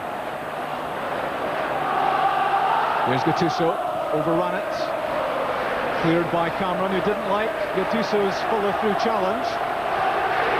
Willie Young having a word with both players as play goes on. Amoruso's pass cut out by Vogel. I think Gattuso will have to behave himself a bit here. He's had quite a few fouls in the match. He's getting a yellow card now. not really surprised about that, because he wants to go and argue with people as well, and he really should get control of himself. He does a good job for Rangers. He works hard. He's very, very aggressive. Tackles people. He doesn't have to come up and threaten people after tackles either. That's Rino Gattuso's 13th yellow card of the season. He's seen a red one as well. It's a pretty horrific crime count. Laudrup. It's a good pass from Ali McCoist. It just skimmed the side netting. But things looking a whole lot more encouraging for Rangers. Well, that's the danger. Look at the little run he's made there. He knows exactly where he wants it. David Weir's tracked the run and done enough to put him off, but that's the threat of McCoist already in this second half. Rangers are a lot more menacing going forward there. What I can't understand from Hearts' point of view is that they don't really put Neil McCann in a roving role, allow him to go and pick the ball up. Joachim Bjorkland's a very, very good defender, and if he allows Bjorkland to sit on McCann won't get much of the ball all day, but if he takes him off and drags him off the wing, who knows what might happen. And I think Neil McCann would probably enjoy a little bit of freedom, but he looks as if he's playing near enough to stop Bjorkland getting forward, but that shouldn't really be a worry. He's not at his best going forward. Jim Jeffries here a bit animated. I think he really wants to get his team going, because Rangers have definitely come back into it. The offside flag is up. That's what's halted play, but Walter Smith must be liking a lot more what he's seeing in front of him in this second half, and possibly the tail end of the first half as well, when Rangers began to threaten. And with the tactical reshuffle and Ali McCoist coming on, Rangers looking a lot more dangerous. And Ali McCoist already getting himself on the end of moves. Amoruso lets it run, it's Adam! Stefan Adam for Hearts!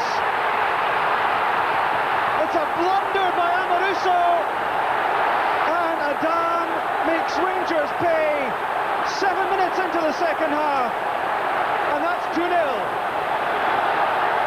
Well, it was a disaster for Amoruso. He's had a super game, but look how he dwells on it here. He's got one fault in his game, this is it. Dwelling on it, has a look for Andy Gorham, leaves him go.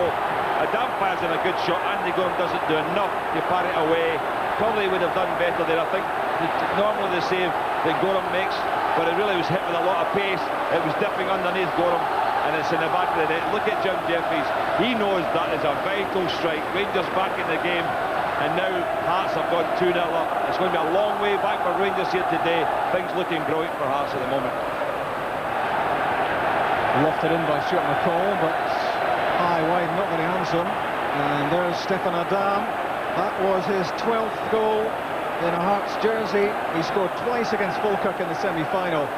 And that's a golden goal in the final, because that may well prove to be the goal which kills off the Rangers challenge. A long way to go. And Lorenzo Amoruso will hope that he can spark a Rangers revival, because for him, that was a desperate moment. He was far too casual, he was caught napping, and he was severely punished by the Frenchman Stefan Adam.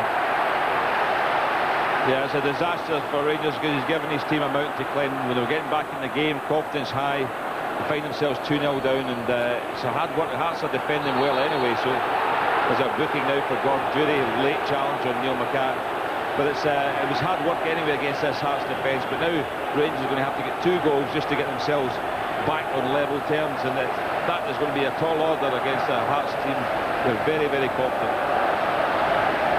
Gordon Durie booked there, and that just epitomises the frustration that Rangers feel at the moment, because at a stage of the game when they looked as if they might well be threatening to equalise, suddenly there's a blunder in defence, and they find themselves 2 goals to 0 down, and these Hearts fans are in the mood for a party.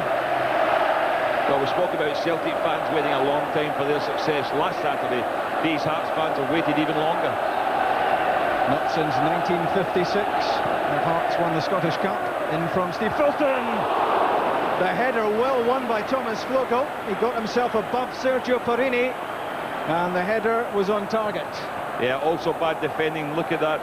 Flogo getting in behind him, really unfortunate not to get his header either side of Andy Gorham. With the pace he got on it, probably have scored a terrific effort from Flogo. Colin Cameron Keeps possession for Neil McCann. Stuart McCall battling for possession.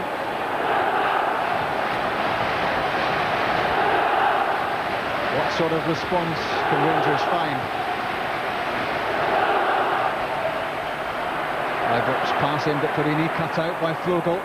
He's had a very hard-working match so far, Thomas Flogel. A highly skilled player, but what he's adding to his game is the industry he puts in, and that's been very important so far for Hearts. Doing a lot of good closing down work. Bjorklund for McCoist, keeping possession under pressure from Paul Ritchie. Jury against Naismith, forced back the way. Goff to McCall and Laudrup, 3 players on their way out, and Laudrup halted by Thomas Flogel. Another superbly judged tackle. Colin Cameron.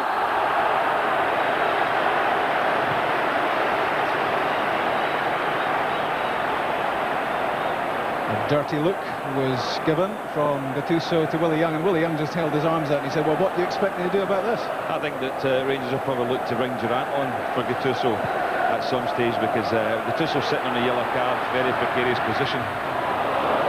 Stefan Adam again beating Amoruso for pace, but he was out very wide and there was nobody in the middle when he fired the ball across.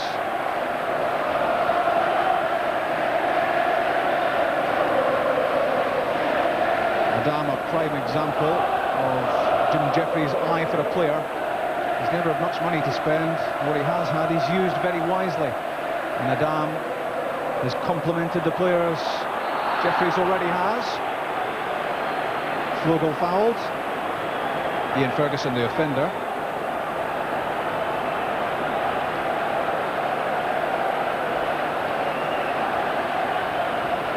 Hearts won't want to commit too many players forward. No great desperation for them now about scoring again. That's Dave McPherson's header. Adam and McCann. And Andy Gorham was scrambling along his goal line. Bad defending. Dave McPherson did really well winning the ball there. But look at the space that Stephen Adam, if he manages to get a toe on that, that's in the net. 3-0, this game is completely all over. It might even be all over at this stage, but Rangers do obviously need a goal now to try and get themselves back in. They need a goal early in order to try and get themselves back to the position they were in just after half-time. Only a goal down, pushing for things, but at the moment Hearts have had a real lift in that goal. Against the run of play in the second half, you have to say, but all credit to Stefan Adam, taking advantage of Amoruso's slack play, and 1 or 2 other efforts there, a bit of slackness in that Rangers defence that must give them a bit of heart that they can go and capitalise on it again and get another goal. Amoruso for Gattuso, getting away from Colin Cameron's challenge, and the foul committed by Steve Fulton. Fulton tries to protest his innocence, but it was always going to be difficult for Fulton to get at the ball from this position. Or did he, Gordon? Yeah, he got a touch on the ball. I think that the way the tackle came in, it probably looked like a foul to the referee, but I thought it was a decent tackle. He wasn't trying to play the man at all. Foot wrapped around him and flicked it away, but Amoruso to hit this. Lorenzo Amoruso sliced away off target. He hangs his head. It's not shaping up as a day he will want to remember. A player of high quality, a player of superb ability, Amoruso, but there are lapses about his game, and it was one of those lapses which led to Hearts' second goal. Here he is again. Another Italian, Salvatore. Good play from Weir. He was under pressure from McCoist. Hooked away by McPherson.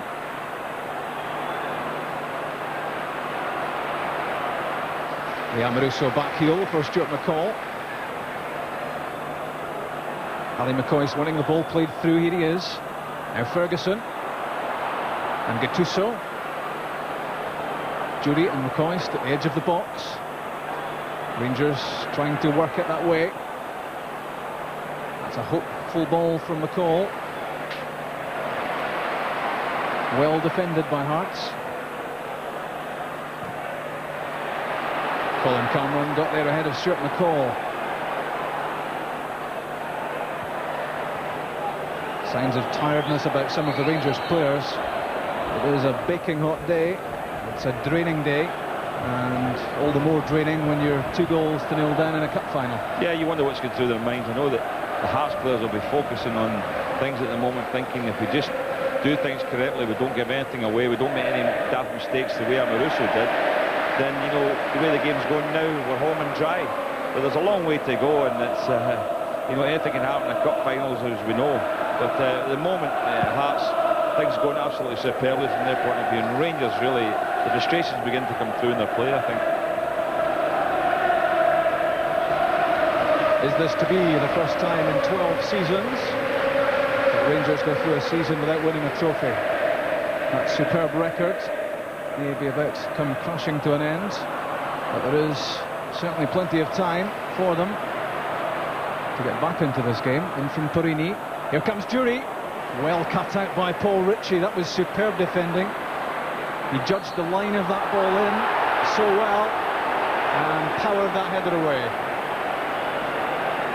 As we look again at the goal, which has given Hearts something of a cushion, Gordon. Yeah, it's a terrific effort from Adam. I mean, the good thing from his point of view, he's anticipating that Amoruso might just give him a little sniff at it, and he goes and he makes it for himself. He fires in a decent shot. Thought Andy Gordon might have done a bit better if his wrist had been stronger, but you got to say that at that point that you know, Adam has probably deserved to get it because he's of opportunism. Stefano Salvatore took too long, and he was robbed by a combination of another couple of Italians, Gattuso and Porini. Now Ian Ferguson knocks the ball in front of Gordon Jury, and Gordon Jury would have preferred that delivered to his feet, because it was always 50-50 as to whether Jury or Naismith would get there.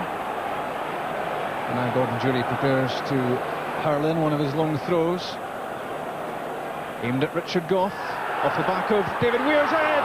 What a save, Gilles Rousset from Ali McCoist. McCoist seemed certain to score,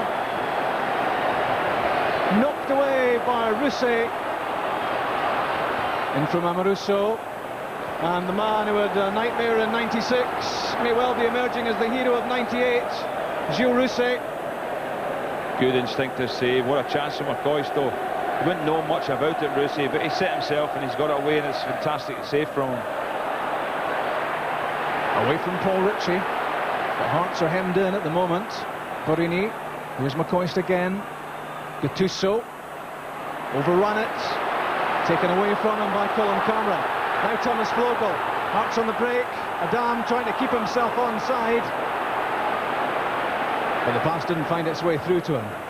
That was a real counter-attacking possibility. Rangers had committed so many players forward. It had to be played early there. If he'd played it immediately, picked that ball up, Stefan Adam was onside. He was in his own half and he was through, but Thomas Vogel didn't see him quickly enough.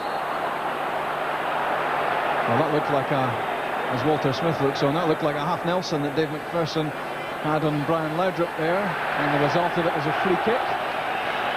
I think he must be looking to bring Ian Durrant on pretty soon, Walter Smith.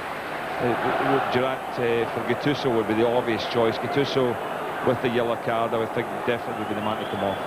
Ian Durrant is warming up as Brian Laudrup knocks in the free kick. Again, it's a breakdown in communication, and straight through to Gilles Rousset.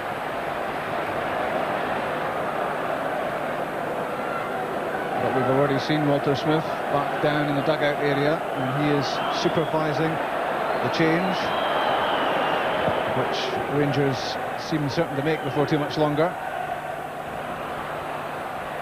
Amoruso. It's a powerful run this by Salvatore. Adam is alongside him. That's in for Neil McCann. Couldn't get there. Bjorklund and Gough managed to scramble that away for Rangers. McCoist did well, got there before Cameron. And the call. Porini. Laudrup's ahead of him. hits the deck, no free kick. And Dave McPherson rolls a pass for Adam. This time there's no way past Amoruso for Stefan Adam. And cleared by Andy Gorham. It looks as if Stuart McCall will be the player to come off to make way for the introduction of Ian Durrant. Rangers still deliberating. Laudrup, here's Stuart McCall. A chance, out comes Gilles Rousset. Brave goalkeeping. He didn't get there before Stuart McCall, but the goalkeeper did enough to make sure that Stuart McCall couldn't put this shot on target. Yeah, it was a good effort. It just overrun it a little bit far in front of himself. Keeper's come out, smothered it. It was a great run by him, but no chance really with the keeper coming out. Rousset squeezing the situation down.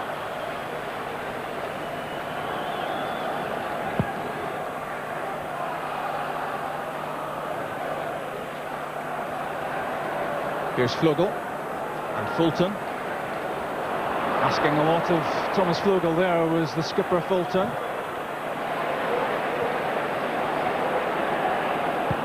Joachim Bjorklund gets it back from Richard Gough. Took a touch off Fulton, the Bjorklund pass. Cool play from Fulton, slowing things down.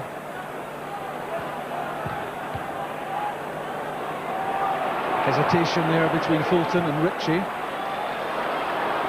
Now Gattuso, a covering run made by David Weir, conceding the corner kick. And Rangers will be piling bodies into the box.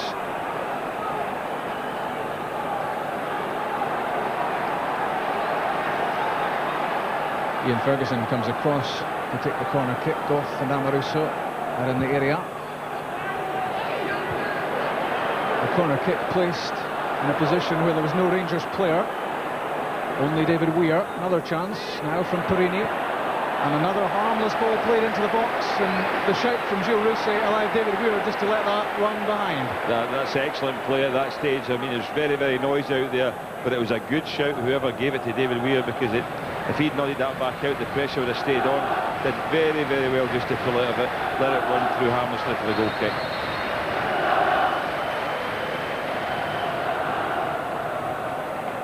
Rangers keen to make the switch, and as revealed a couple of moments ago, it's Stuart McCall who comes off in what seems certain to be his last match in a Rangers strip. So that's an emotional moment for McCall, who's given so much in Rangers colours, and on in his place comes another man who's given a lot for Rangers. 14 years at Ibrox, Ian Durrant. Yeah, he's a tremendous player, Durrant. He'll go and try and link up with McCoist and get that familiar pattern they used to have, but it does surprise me that it wasn't Rino Gattuso. I think Gattuso he was falling away out of the game a bit, and he's had some bad challenges. We're once again into one, considering the fouls he's had. He's sitting on a yellow card. There's Willie Young having a word with him. That's always liable to happen, and you can see here again, late challenge. Again, that highlights the frustration that Rangers are feeling at the moment. But Rino Gattuso is possibly a lucky man, and he will have to watch himself between now and the end of the match. Steve Fulton, he's important to Hearts at this stage in terms of keeping the ball and using it well, which he's just done, picking out Dave McPherson. It's a good long run from McPherson. Unfortunate with the break of the ball, taken away from him by Ian Durrant. Play waved on by Willie Young as Adam tried to cash in on more hesitation in the Rangers defence. Here's Salvatore and Fulton. Gary Naismith making a run. Through for Adam. In is Durrant. And back to Gorham. McCoist beaten by Ritchie.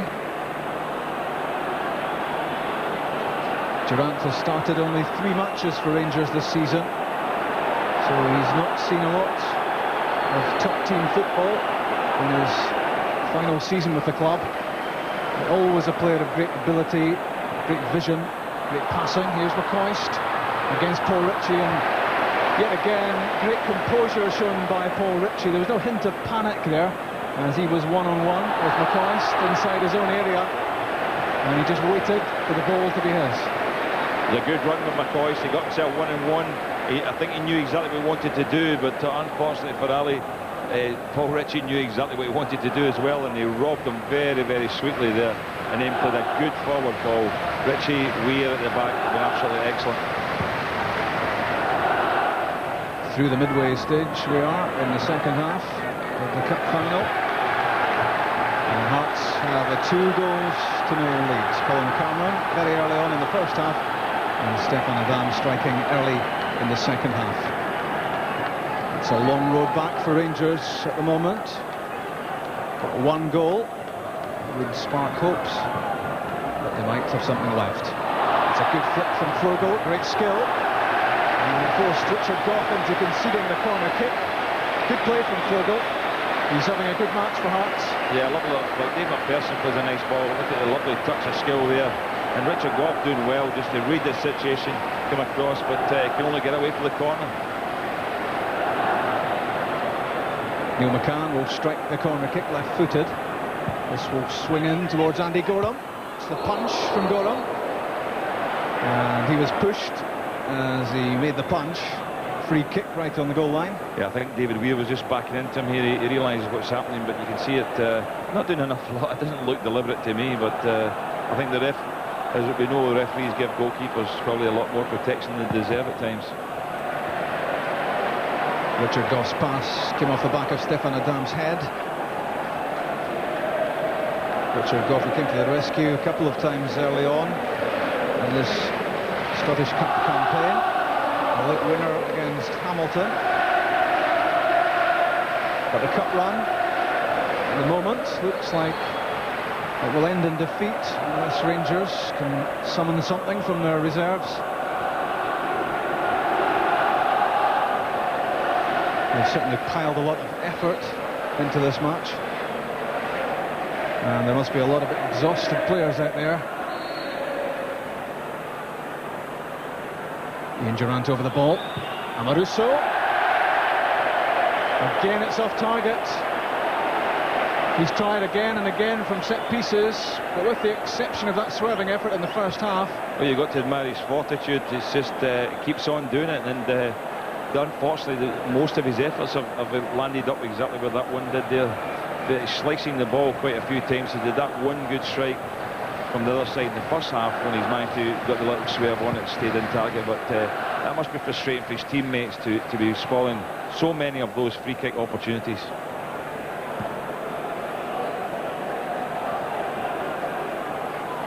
I think that was row X of the East stand where that Amoruso free kick ended up, and Rangers will view that as a wasted opportunity, a chance to ask questions of the Hearts defence.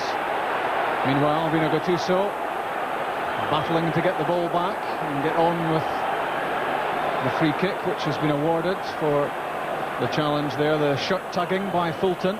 In from Durrant, watched all the way by Risse. Again, it's top-class handling. Staring into the sun. And Risse just plucked that out of the air. Salvatore to Fulton. Hearts trying to keep themselves onside. Good play from Neil McCann. He's away from Gattuso. Free kick not given. And that's fortunate, I think, for Gattuso that it wasn't given, because that might well have been his last sniff of the match. I thought it was a foul. I thought he tripped him. I think maybe Willie Young a little bit worried now that the next foul from Gattuso might require a red card for him, because he's had so many fouls in the game, and he's sitting there with that yellow card. I mean, he's not getting in there to deliberately foul McCann, but he definitely catches him. Lovely touch that from Stefan Adam, linking so well with Thomas Flogel. He went to the French Soccer School of Excellence, and it shows. And here he is battling to win the ball back from Lorenzo Amoruso.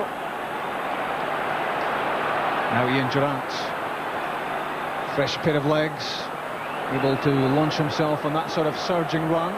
Here's the other sub, McCoist, trying to get away from David Weir. Wins a free kick. Good direct play from McCoist, and he's rewarded with a free kick here. an awful lot in it by the looks of it. Rangers attempting to take the free kick quickly, but too quickly for the referee.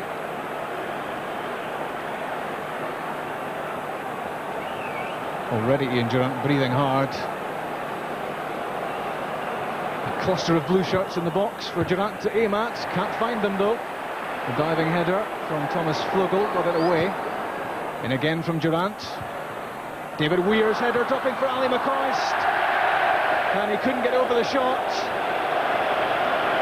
Pained expression. Well, he's always been like a magnet at times, hasn't he, in that box? The ball just seems to come to him when he's free. Couldn't get the ball down there, and it's snatching a bit at that. Probably realises how badly Rangers need a goal, but he really wanted to keep that on target, make Rusey have a save, but that's got to be considered a bad miss in that respect. 15 goals this season, Ali McCoist. He's started just 12 matches. He has got such a fantastic scoring record over the years. It doesn't look today, on the evidence so far, as if it's going to be one of his days. Good play from Adam. He's got strength to go with the skill. Will McCann. Gary Naismith happy just to launch that deep down into the Rangers half. And set Rangers the challenge of building an attack.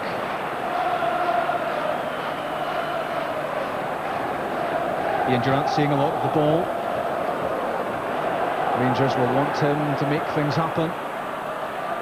Here's Gordon Durie. And now Rino Gattuso. In the way, not for the first time in this match, Paul Ritchie. Steve Fulton couldn't catch the pass. And Rino Gattuso is grounded.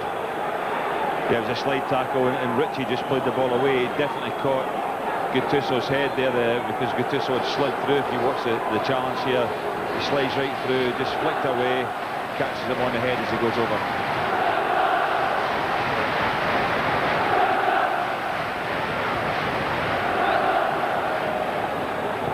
Well, it was 1956 when Hearts last won the Scottish Cup. They beat Celtic that day by 3 goals to 1, and a crowd at Hampden of 133,000. And I'm sure that these Hearts supporters will be thinking that the rewriting of the record books at the moment is very much possible. And the man you've just been looking at, Stefan Adam, takes a lot of credit for that. And Adam is just raising a clenched fist a moment ago to the Hearts supporters, because that's the end of the match for him. He comes off, he has made a huge contribution. And it's a nice situation for Hearts when they can bring on their top scorer, Jim Hamilton, to take Adam's place. Durie with the long throw. And there's Jim Hamilton's first touch. He does useful work in defence, as well as further forward. A neat back heel from Neil McCann. Fulton finding Hamilton. The first time hook shot. Linking up with Colin Cameron. Cameron wrestled Perini to the ground.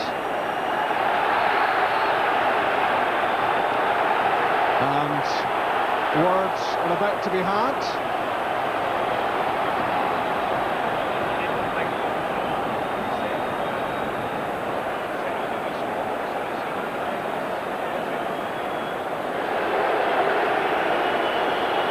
Yes, Willie Young, who showed the red card to Lorenzo Amoruso at Pittodrie just a few weeks ago,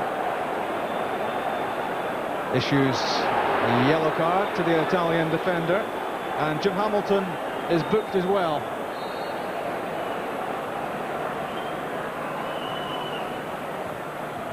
So Jim Hamilton's had an early impact.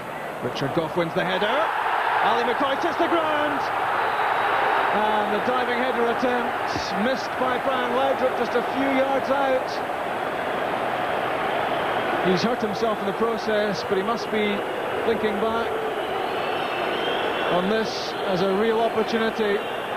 Yeah, it's a real surprise Brian Laudrup decided to go with his head. Look, good header, of course. Dave McPherson does climb a bit over Ali McCoist. No real foul there, I don't think. But look at the chance Brian Laudrup's got here. He decides to go for a header, but that ball doesn't come up from him. Really amazing miss from Brian Laudrup. A goal at this stage for Rangers, crucial. 10 minutes to go. could have gone and put a bit of pressure on Hearts, but another good chance going to Begging there. We've sung the praises plenty during this match of Paul Ritchie, but that was a real error by Ritchie when he tried to direct the header back towards Gilles Rousset. It fell for Brian Laudrup, and that could well have been the goal which brought Rangers back in with a chance of salvaging something out of this match. But the Hearts supporters aren't too bothered about that. The chance went to Begging, and they're getting ready to party. Inside the last 10 minutes of the final.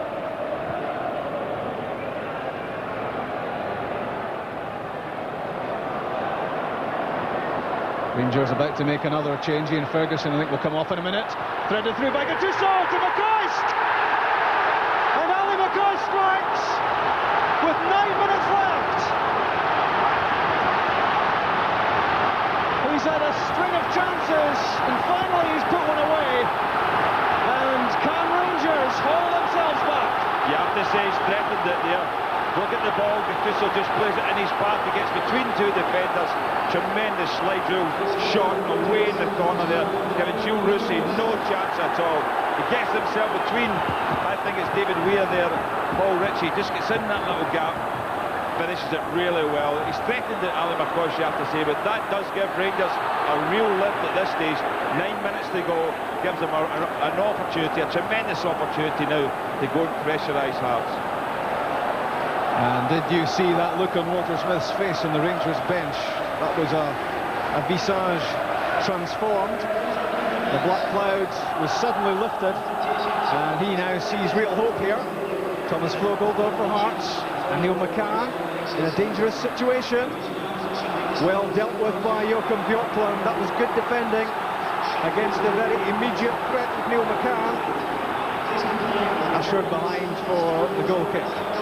Well, it's game on now, Rob, you have to say. 10 minutes, now down to 8 minutes to go. And Rangers will be pushing a lot for a goal here. Hearts will have to bed in, they'll have to get the experienced players to take a lead here, the Dave McPhersons, the David Weirs, because this is going to be probably a very, very tough closing spell for them. Rangers will try to turn the pressure up on Hearts, having pulled the goal back at a time when maybe Hearts were beginning to feel comfortable and think about the final whistle. But that now seems for them a long way away as Ali McCoist again battles for possession. Gattuso and Laudrup. The Hearts box under siege. The left foot of Laudrup. Here's Ian Ferguson. Headed away by Vogel. Ferguson again.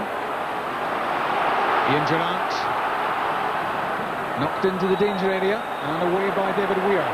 Chased by Salvatore, but won back by Ferguson. There's now a spring in the step of some of these Rangers players who looked flat-footed a few minutes ago. That's Richard Gough nodding it down, looking for Ali McCoist. Controlled on the chest of Naismith. There was a hopeful shout from the Rangers supporters that there might have been a hint of handball about that, but Willie Young got it absolutely right. Naismith's clearance may have lacked something, but he did manage to control the ball on his chest. Tense moments. Moments that can decide the outcome of this cup final. That's a good run by Carini, which wins a corner kick. And an incredible noise coming from the Rangers supporters. That confirms the decision from Willie Young as being the right one.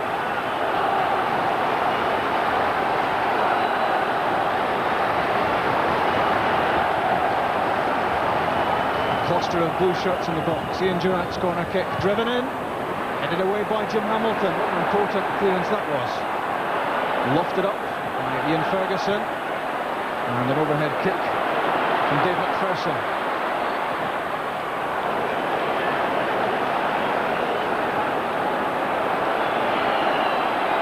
And they go in with a chance to push forward. Not much more than 5 minutes of normal time left. Fulton, good pass picking out McCann. As Rangers push forward, there are gaps opening up. Here's one for Colin Cameron. Neil McCann, good challenge by Ian Ferguson. May well be at the expense of a corner kick. No, he keeps it in. It was a good challenge, because that was a threatening moment. As Cameron and McCann pushed forward. It's 2-1 with 4.5 minutes left. Goff looking for Judy. Judy got the touch. Here's Ali McCoist looking for a penalty kick, and he's got it! No, he hasn't. Ali McCoist reckoned that was a penalty. He thought Willie Young was pointing at the spot, but he was pointing at the spot a fraction outside the area. It's a free kick.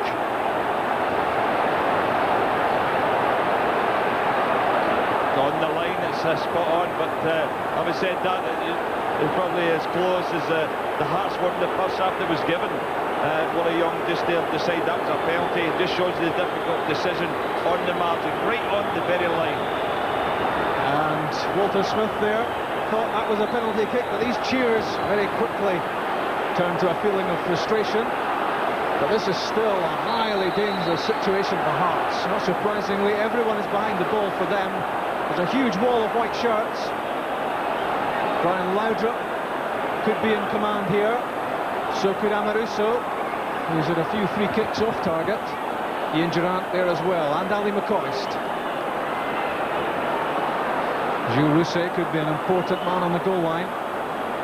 Richard Goff is the infiltrator in the Hearts wall. Here comes Laudrup. Took a touch off the Hearts wall. And behind for a corner kick. That's a disappointing outcome for Laudrup and Rangers.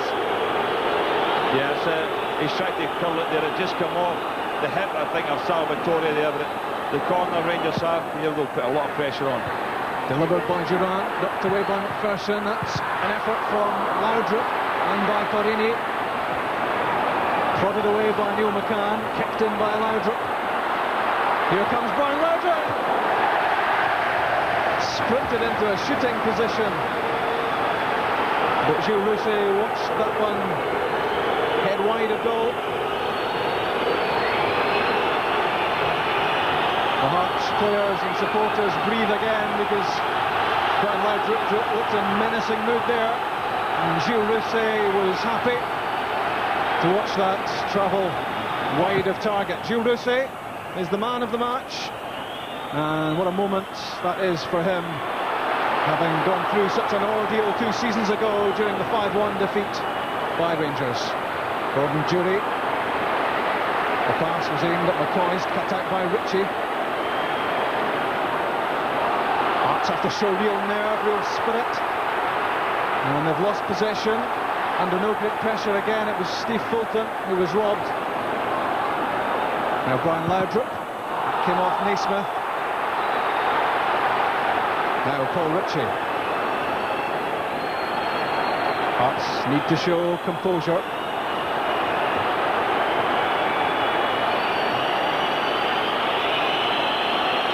Scenes of real tension on the touchline.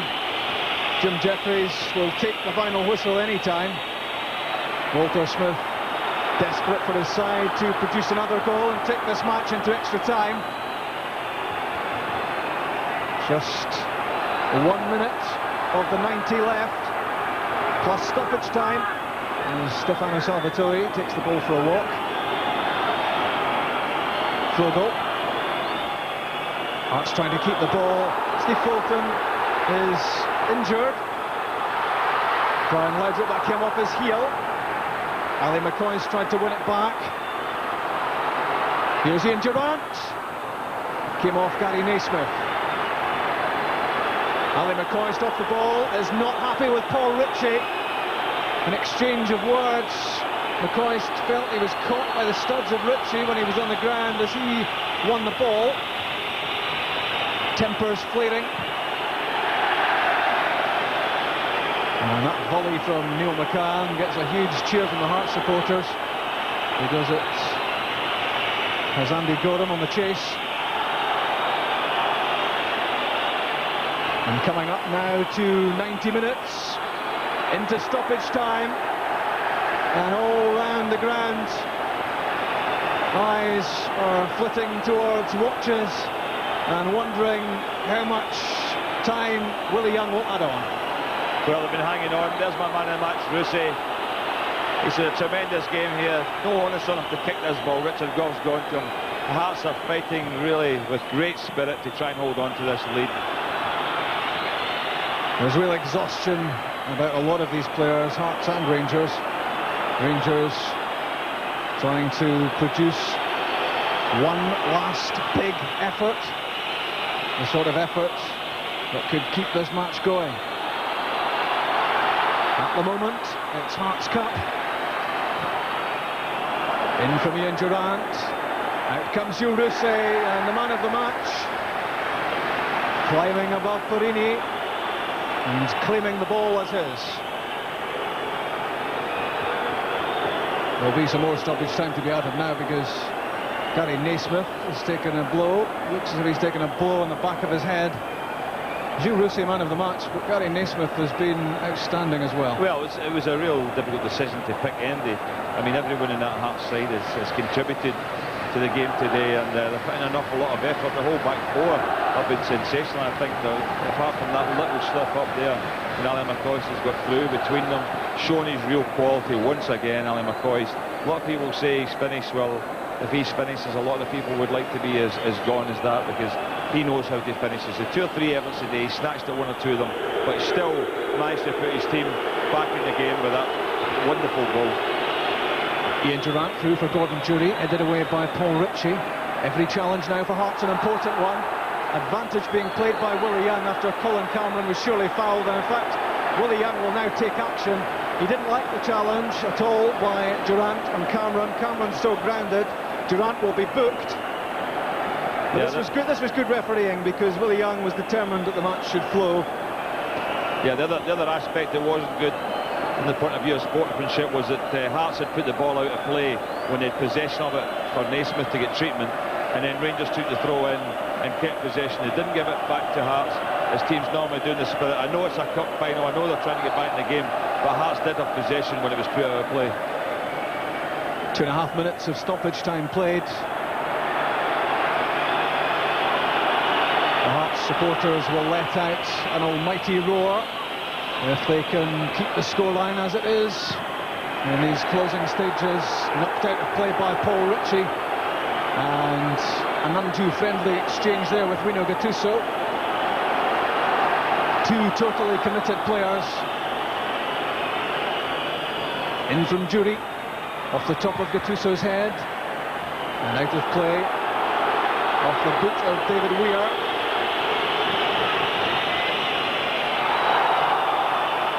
Away from Jim Hamilton. Lorenzo Amoruso will want to get this back into the Hearts area, but not like that. Giving away possession. Cameron robbed by Jury. Now Durrant. Amoruso again. Richard Goff is up alongside McCoist and Laudrup. Gattuso. Another important intervention by Jim Hamilton.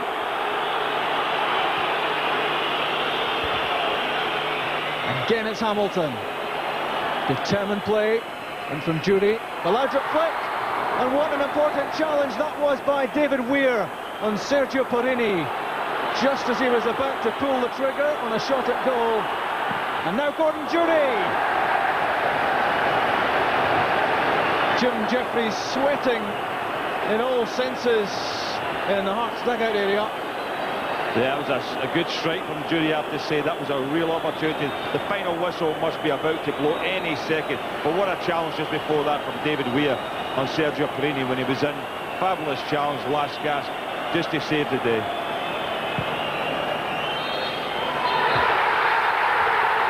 And that's it! Jim Jeffries is besieged by players and fellow members of the backroom staff. Walter Smith offers his congratulations. There's the happy captain, Steve Fulton. Hearts have won the 10th Scottish Cup. The first time they've won that trophy for 42 years. And it's their first major trophy of any sort since 1962. And this will spark a huge celebration for the Hearts supporters. There's Colin Cameron who's played a big part all the way through the season for Hearts. Such an impressive team. Gary Naismith certainly fits the bill as far as that's concerned. They've been strong all the way through, but what they wanted right at the end of it was some tangible proof that they are a vastly improved side. And that proof has come with the winning of the Tennent Scottish Cup. Thomas Flogo, some raised eyebrows when he featured in the starting lineup ahead of Jim Hamilton. But that decision totally vindicated in his performance. A goal from Colin Cameron from the penalty spot in the first half. Victory sealed by Stefan Adam in the second half. And Ali McCoist's goal proving to be scant consolation for Rangers. Here's the Hearts manager, Jim Jeffries. Jim, unbelievable attention still. You just feel it in there. You thought that game was never going to end. Well, it's 40 years. And, I said to the players, it could be the greatest day of our lives. And now it's going to be. You just thought it was never going to end there. You kept turning around to us behind the dugout and saying, how long to go? Well, when the first in fact, goal, you said that after 30 seconds of the second half. I turned round to the bench when we scored in the first minute. I says, how long to go? And it was just one of these. And then just when McCoy's come up and got that second goal, because you're never out of it 2-0 because a goal and then it swings to them. But that's just a great occasion. It was always going to happen sometime. The players deserve all the credit. And what a start you had. What a start you had. Oh, fantastic. Stevie's made a positive run. He's been brought down. Mickey Cameron stuck the thing away. And really, for there, the plan worked today. If you weren't as cavalier as we've been in the past, we made it difficult for Rangers to come at us. Yes, they had plenty of the ball. They didn't break us down, and then we caught them on the break. And I thought we could have scored two. I know you want to get out there and join that party. The fans have been fantastic. Thank you. Yeah, it's been fantastic. I mean, we've waited for this 40 odd years, and you know, it's for the fans. I think you've been celebrating for 40 years, Jim. Go and join the party. He's the Bills manager of the year, and who would deny him that honour? What a job he's done at Hearts. 3 seasons in charge at Tynecastle, and Jim Jeffries, he had a tear in his eye there, and he'll be thinking back to being at Hampden Park when Hearts last won a major trophy, which was 36 years ago. Jim Jeffries was an 11-year-old, and now back as manager, a good deal older and wiser, and Hearts have the cup. Here's the man of the match, Gilles Rousset. Yeah, a little man of the match award going on here. Mr. Brown from Tennent's handed over to Gilles Rousset. Gilles, you must have enjoyed that, but it was very dramatic. Absolutely delighted. You know, the teams worked very, very hard. It wasn't the best performance for us, but we were determined to go here and play well and bring back the trophy there at Edinburgh, because it's been 36 years with no trophy there. We are absolutely delighted. The fans were fantastic, and we're very, very happy. And for you to exercise the ghost of what happened 2 years ago? No, I said that it was 2 years ago. It was very fast, you know. Now it was very important to win this one. We've done it, so let's go now for the big party. When Ali McCoy scored, did you think maybe it was going to go wrong? Yeah, because maybe 8 or 10 minutes left. They put a lot of pressure on us, but we made a terrific job in defense, so we're very happy tonight. I know the fantastic scenes out there, so you'll go enjoy the party. Thank you very much. Bye. What a game he had. There are winners and there are losers, and the Rangers fans now heading homeward disconsolate. For them it's a barren season, and as I said during the match commentary, it's 12 years since Rangers went through a season without lifting a trophy. Richard Gough has lifted so much silverware during his Rangers career that this sort of disappointment is very foreign to him, and the Rangers players lie grounded and contemplate, and Lorenzo Amoruso must think back to that terrific lapse which let in Stefan Adam for Hearts' second goal, and were it not for that, and if 1-0 had been the margin and had continued to be so, Ali McCoist's goal might well have been the equaliser. But a lot of mights, a lot of ifs, a lot of maybes. What we can say for certain is that Rangers have lost. Players like Ali McCoist will now head through the exit door at Ibrox. But today is all about Hearts and their celebrations and the end of a long wait to win a major trophy. Jim Jeffries has just appeared back on the pitch, And boy, were the Hearts supporters happy to see him back. Exchanging embraces with his players. This Hearts team assembled for less than £1 million in terms of transfer fees. Jim Jefferies has always been good throughout his career at putting together sides on a shoestring budget. There was no comparison between these two, Hearts and Rangers, today in terms of spending power. But what Jim Jefferies has done is put together a strong unit, players who complement each other. Some players brought in from Scottish football, some players brought in from further afield, the likes of Stefan Adam, Thomas Flugel, Stefano Salvatore, and they all play their part within the Hearts unit. And these supporters will hope that today is not just about Scottish Cup glory, but it's also about building a platform from which Hearts can soar even higher. There's the club captain, Gary Locke, a Hearts supporter through and through. Agony for him this afternoon to have to sit this match out. He failed to recover in time after injury, but he is as happy at this moment as anyone in and around the ground. Gary Locke joins the party. One wonders now if Hearts will release funds during the summer for Jim Jefferies to take another step forward, because it's always been Jim Jefferies' opinion that what he can't afford to do is stand still, because the minute Hearts stand still is that the minute they could be overtaken by others who aspire to take up their position, the position they've achieved in the Scottish game. Third in the League Championship, they were in contention for so long, and shortly they will take delivery of this magnificent trophy. And what a beautiful picture for Hearts supporters that is, with the maroon ribbons draped around it. And not since 1956 has the name Heart of Midlothian been on that trophy. They were in the final 2 seasons ago. That turned out to be a huge disappointment for them. They were swept aside by Rangers, and they were so keen that there wouldn't be a repeat this afternoon of that.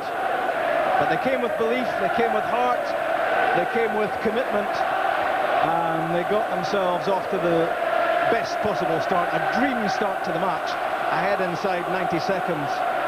And then this man stepped in with the goal 7 minutes into the second half, which really sealed victory. There were twitchy moments at the end for Hearts to survive, but in the end it was Stefan Adam's goal which proved to be vital.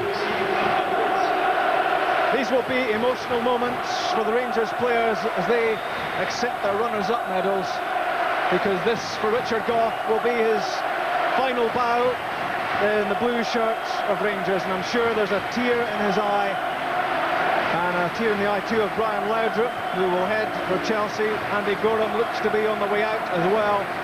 Lorenzo Amoruso, so disappointed today. Joachim Bjorklund, Gordon Jury at the World Cup to look forward to, but at the moment it's all about doom and gloom and despondency. There's Stuart McCall and Ian Durrant, who came on to try to turn the game around. Stalis Densas, Sergio Porini, Ian Ferguson, Ali McCoist, who pulled back that late goal and who had other chances in the second half to bring Rangers back into the match. Rino Gattuso, as ever, gave it everything. And finally, Craig Moore, the substitute who was unused. And Rangers now would be happy to vacate the scene, because the moment is all about Steve Fulton and Hearts. But before that, the officials, not the most popular figures around Celtic Park by the sounds of it. Willie Young gets his commemorative medal, as do the two assistant referees, George Simpson and Bob Gunn, and the fourth official, who was John Rowbottom. Now, the moment that Hearts have waited so long for. They take delivery of the Tennent Scottish Cup, and it's shared between the club captain, Gary Locke, and the man who skippered them this afternoon, Steve Fulton.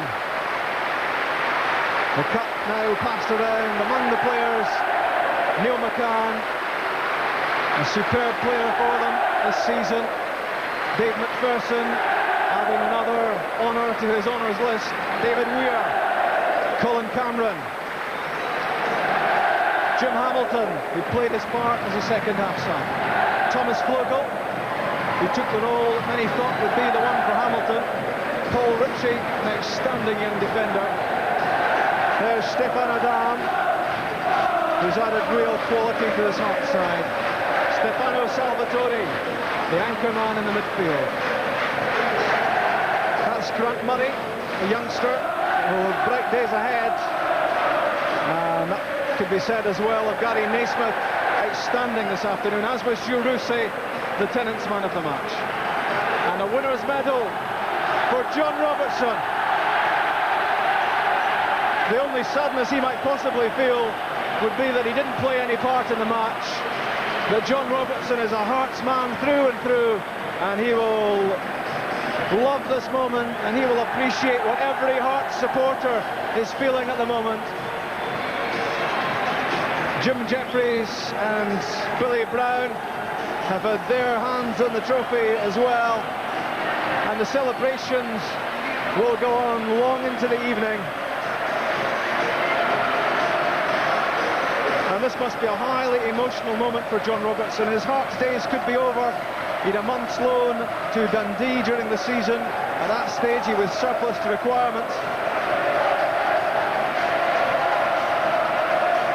But right at this moment, it's all about that piece of silverware and these happy Hearts fans. You'll be looking at these photographs in the Sunday morning newspapers tomorrow.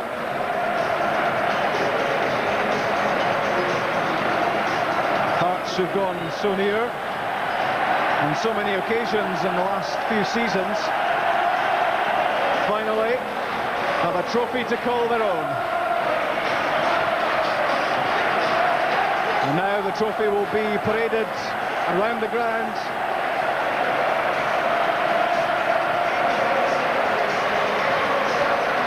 Run to the final was quite incredible, and they didn't play any Premier opposition until they met Rangers in the final. But when they got there, they made the most of it. Now let's hear from one of Hearts' scorers this afternoon, Stefan Adam.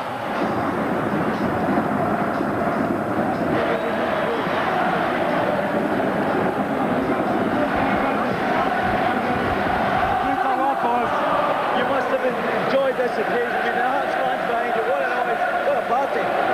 Wonderful. The turf is coming back to the east of Scotland since a long, long time. Everybody is enjoying. You can't do that, you know. It's brilliant. And for me, it's a great weekend. I was very worried. I was in the dressing room because I remember the last game against Saint-Germain. And it was terrible for me. But I think Stefan Adam drowned out by the Hearts supporters. It was a real battle to make himself heard, because these Hearts fans will be making a real noise both around Celtic Park and even more so when they head back to Edinburgh tonight for the party of all parties. The Rangers players, meanwhile, are trudging towards the dressing room. And in sharp contrast, it's all about jubilation and celebration. As Jules Rousset, who played down the nightmare he had 2 seasons ago, but this must make up for it in a big way. Let's hear from Colin Cameron. Colin, what an atmosphere. I know you can hardly hear me at all, but the Hearts fans are waiting a long, long time for this. Yeah, definitely, and you can see how much it means to them. Absolute fantastic support, and very hard game for us, you know. They pulled one back, and for the last 15 minutes, you know, it didn't look like we were going to hang on, but we did in the end, and we're going to have one hell of a party, that's for sure. If there was ever a test of character, it was the invitation to take a penalty after 30 seconds for a cup final in this atmosphere. Yeah, I've took one before against Celtic in the Coca-Cola Cup, so with Robbo not playing, I'm normally the taker. It was my first catch, you know, a wee bit nervous, but just delighted to see it hit the back of the net. And that would settle you because you had a marvellous game after that.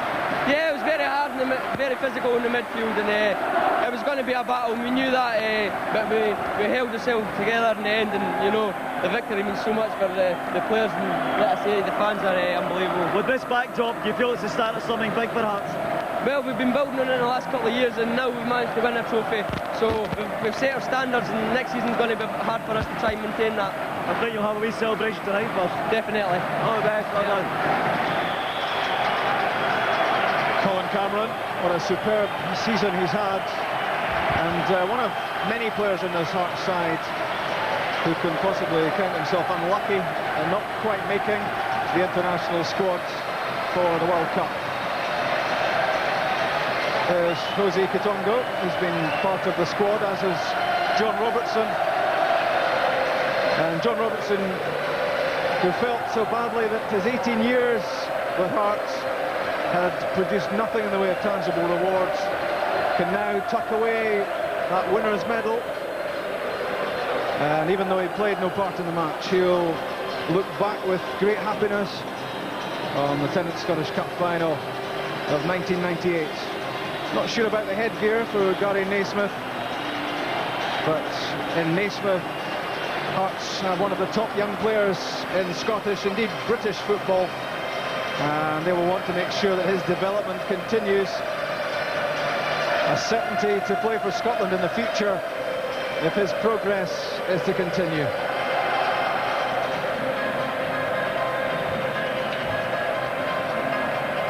Let's hear now from Gary Locke, the Hearts club captain.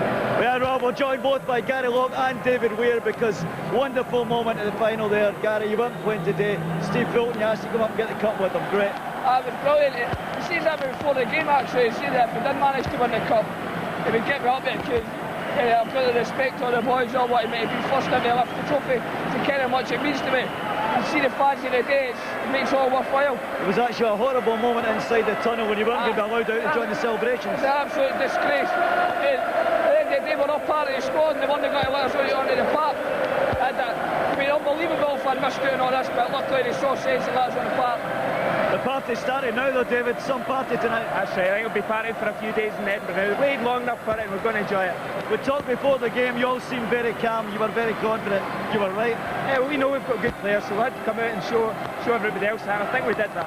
What about Gary not playing? It must be, we know the Hearts fan that he is. It's a shame he wasn't playing, but he's part of the squad, as are the rest of the boys. You know, there's 20, 25 guys that have contributed to this, so we're all going to enjoy it together. You going out for a drink tonight?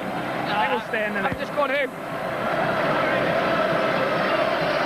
A quiet night in, I don't think, and some great sporting touches being shown here by these Rangers supporters, applauding the Hearts victory parade, and that's a nice touch in defeat, to have time to say well done to the winners. That's very much appreciated by the Hearts players and these supporters. It's been an afternoon when the shirts could come off, and they sweated a bit towards the end, but at full time it was glory. There's the trophy. The long wait is over for Hearts. Their first major trophy in 36 years. The Tennent Scottish Cup is theirs. Final score at Celtic Park. Hearts 2, Rangers 1. Yes, thanks to our commentary team, Rob McLean and Gordon Smith. The vividly contrasting emotions of cup winners and losers. The Hearts fans celebrating as they have waited for so long to do in the sunshine. Rangers walking off, abject disappointment, ending the season trophyless for the first time in 12 years. But I agree with Rob, wonderful gesture there to applaud the winning Hearts team by the Rangers fans and their own disappointment at the result. Let's get a final thought from Craig and from Paul. Craig, the right winners? I think so. I thought Hearts deserved it in the end. Although Rangers last 20 minutes really put them under a lot of pressure. And Ali McCoist getting a goal, as we said here when he came on, we fancy him maybe to get a goal, but no, I think Hearts in the end deserved it with the chances they created, and I thought they could have done a couple of goals themselves, and I'm delighted for them. Yeah, it was a wonderful second half, Paul, wasn't it? It was a cup final crammed into 45 minutes. You know, it was the end-to-end stuff. I think Hearts scored their second goal and had a couple of chances after it, and then obviously the last half hour was like the Alamo at the other end. And And it's quite incredible that they held them out. Yeah. Let's just take a look at the 2 goals then, which have won this trophy for Hearts after a 42-year wait. The first one, of course, coming after just 35 seconds. A penalty splendidly struck by Colin Cameron. I'm sure he had hardly touched the ball before that. That was pretty much the sum total of the action in the first half. But Craig, what about this second Hearts goal? Yeah, I mean, he does well. Gets it on target, and he gets a hand to it, but couldn't stop it. But I think Amoruso was caught unaware there, and you know, Adam was sharp and got in behind him, but he'll be disappointed with his defending there. Jim Jeffrey in the touchline, desperately trying to get his men to cover up, because I think they had, perhaps with 15 minutes to go, thought that they'd done enough. Yes, but then Ali McCoist popped up and made it a very difficult last 10 minutes. It was always going to be difficult for Hearts as the game went on because of Rangers changing their system at half-time. And just before Hearts' goal, you know, Ali McCoist had 2 or 3 chances even before that, and it looked as if Rangers were going to get on top. Absolutely. Are we going to see the Ali McCoist goal, the one which brought Rangers briefly back into it again? It could so easily have ended up 2-2, but McCoist's goal in the end to no avail. Let me just tell you that the man of the match was Gilles Rousset, and few would argue with that after his unhappy memories of the '96 final. David Nolan from Kirkcaldy was a winner there, and David will be going off, well, with either Hearts or Rangers. It's down to him, I suppose, to see their opening away tie in Europe next season. Rangers, of course, will play in the UEFA Cup. Hearts will play in the European Cup Winners' Cup. Final score from Wembley, incidentally, Arsenal 2, Newcastle 0, Overmars and Anelka the scorers. You can see that on Sports Scene Match of the Day tonight from Celtic Park, along with highlights of this afternoon's Tennent's Scottish Cup final. That's at 10 to 11, Sports Scene Match of the Day, the final one of the season at 10 minutes to 11. So there we are. It's been an emotional day here in the sunshine at Celtic Park. Hearts have had to wait since 1956. At last they have got a major trophy in their hands on the Tennent's Scottish Cup. For us, for Craig Burley particularly, the attention now turns to Scotland's World Cup adventures. From all of us here at Celtic Park, goodbye.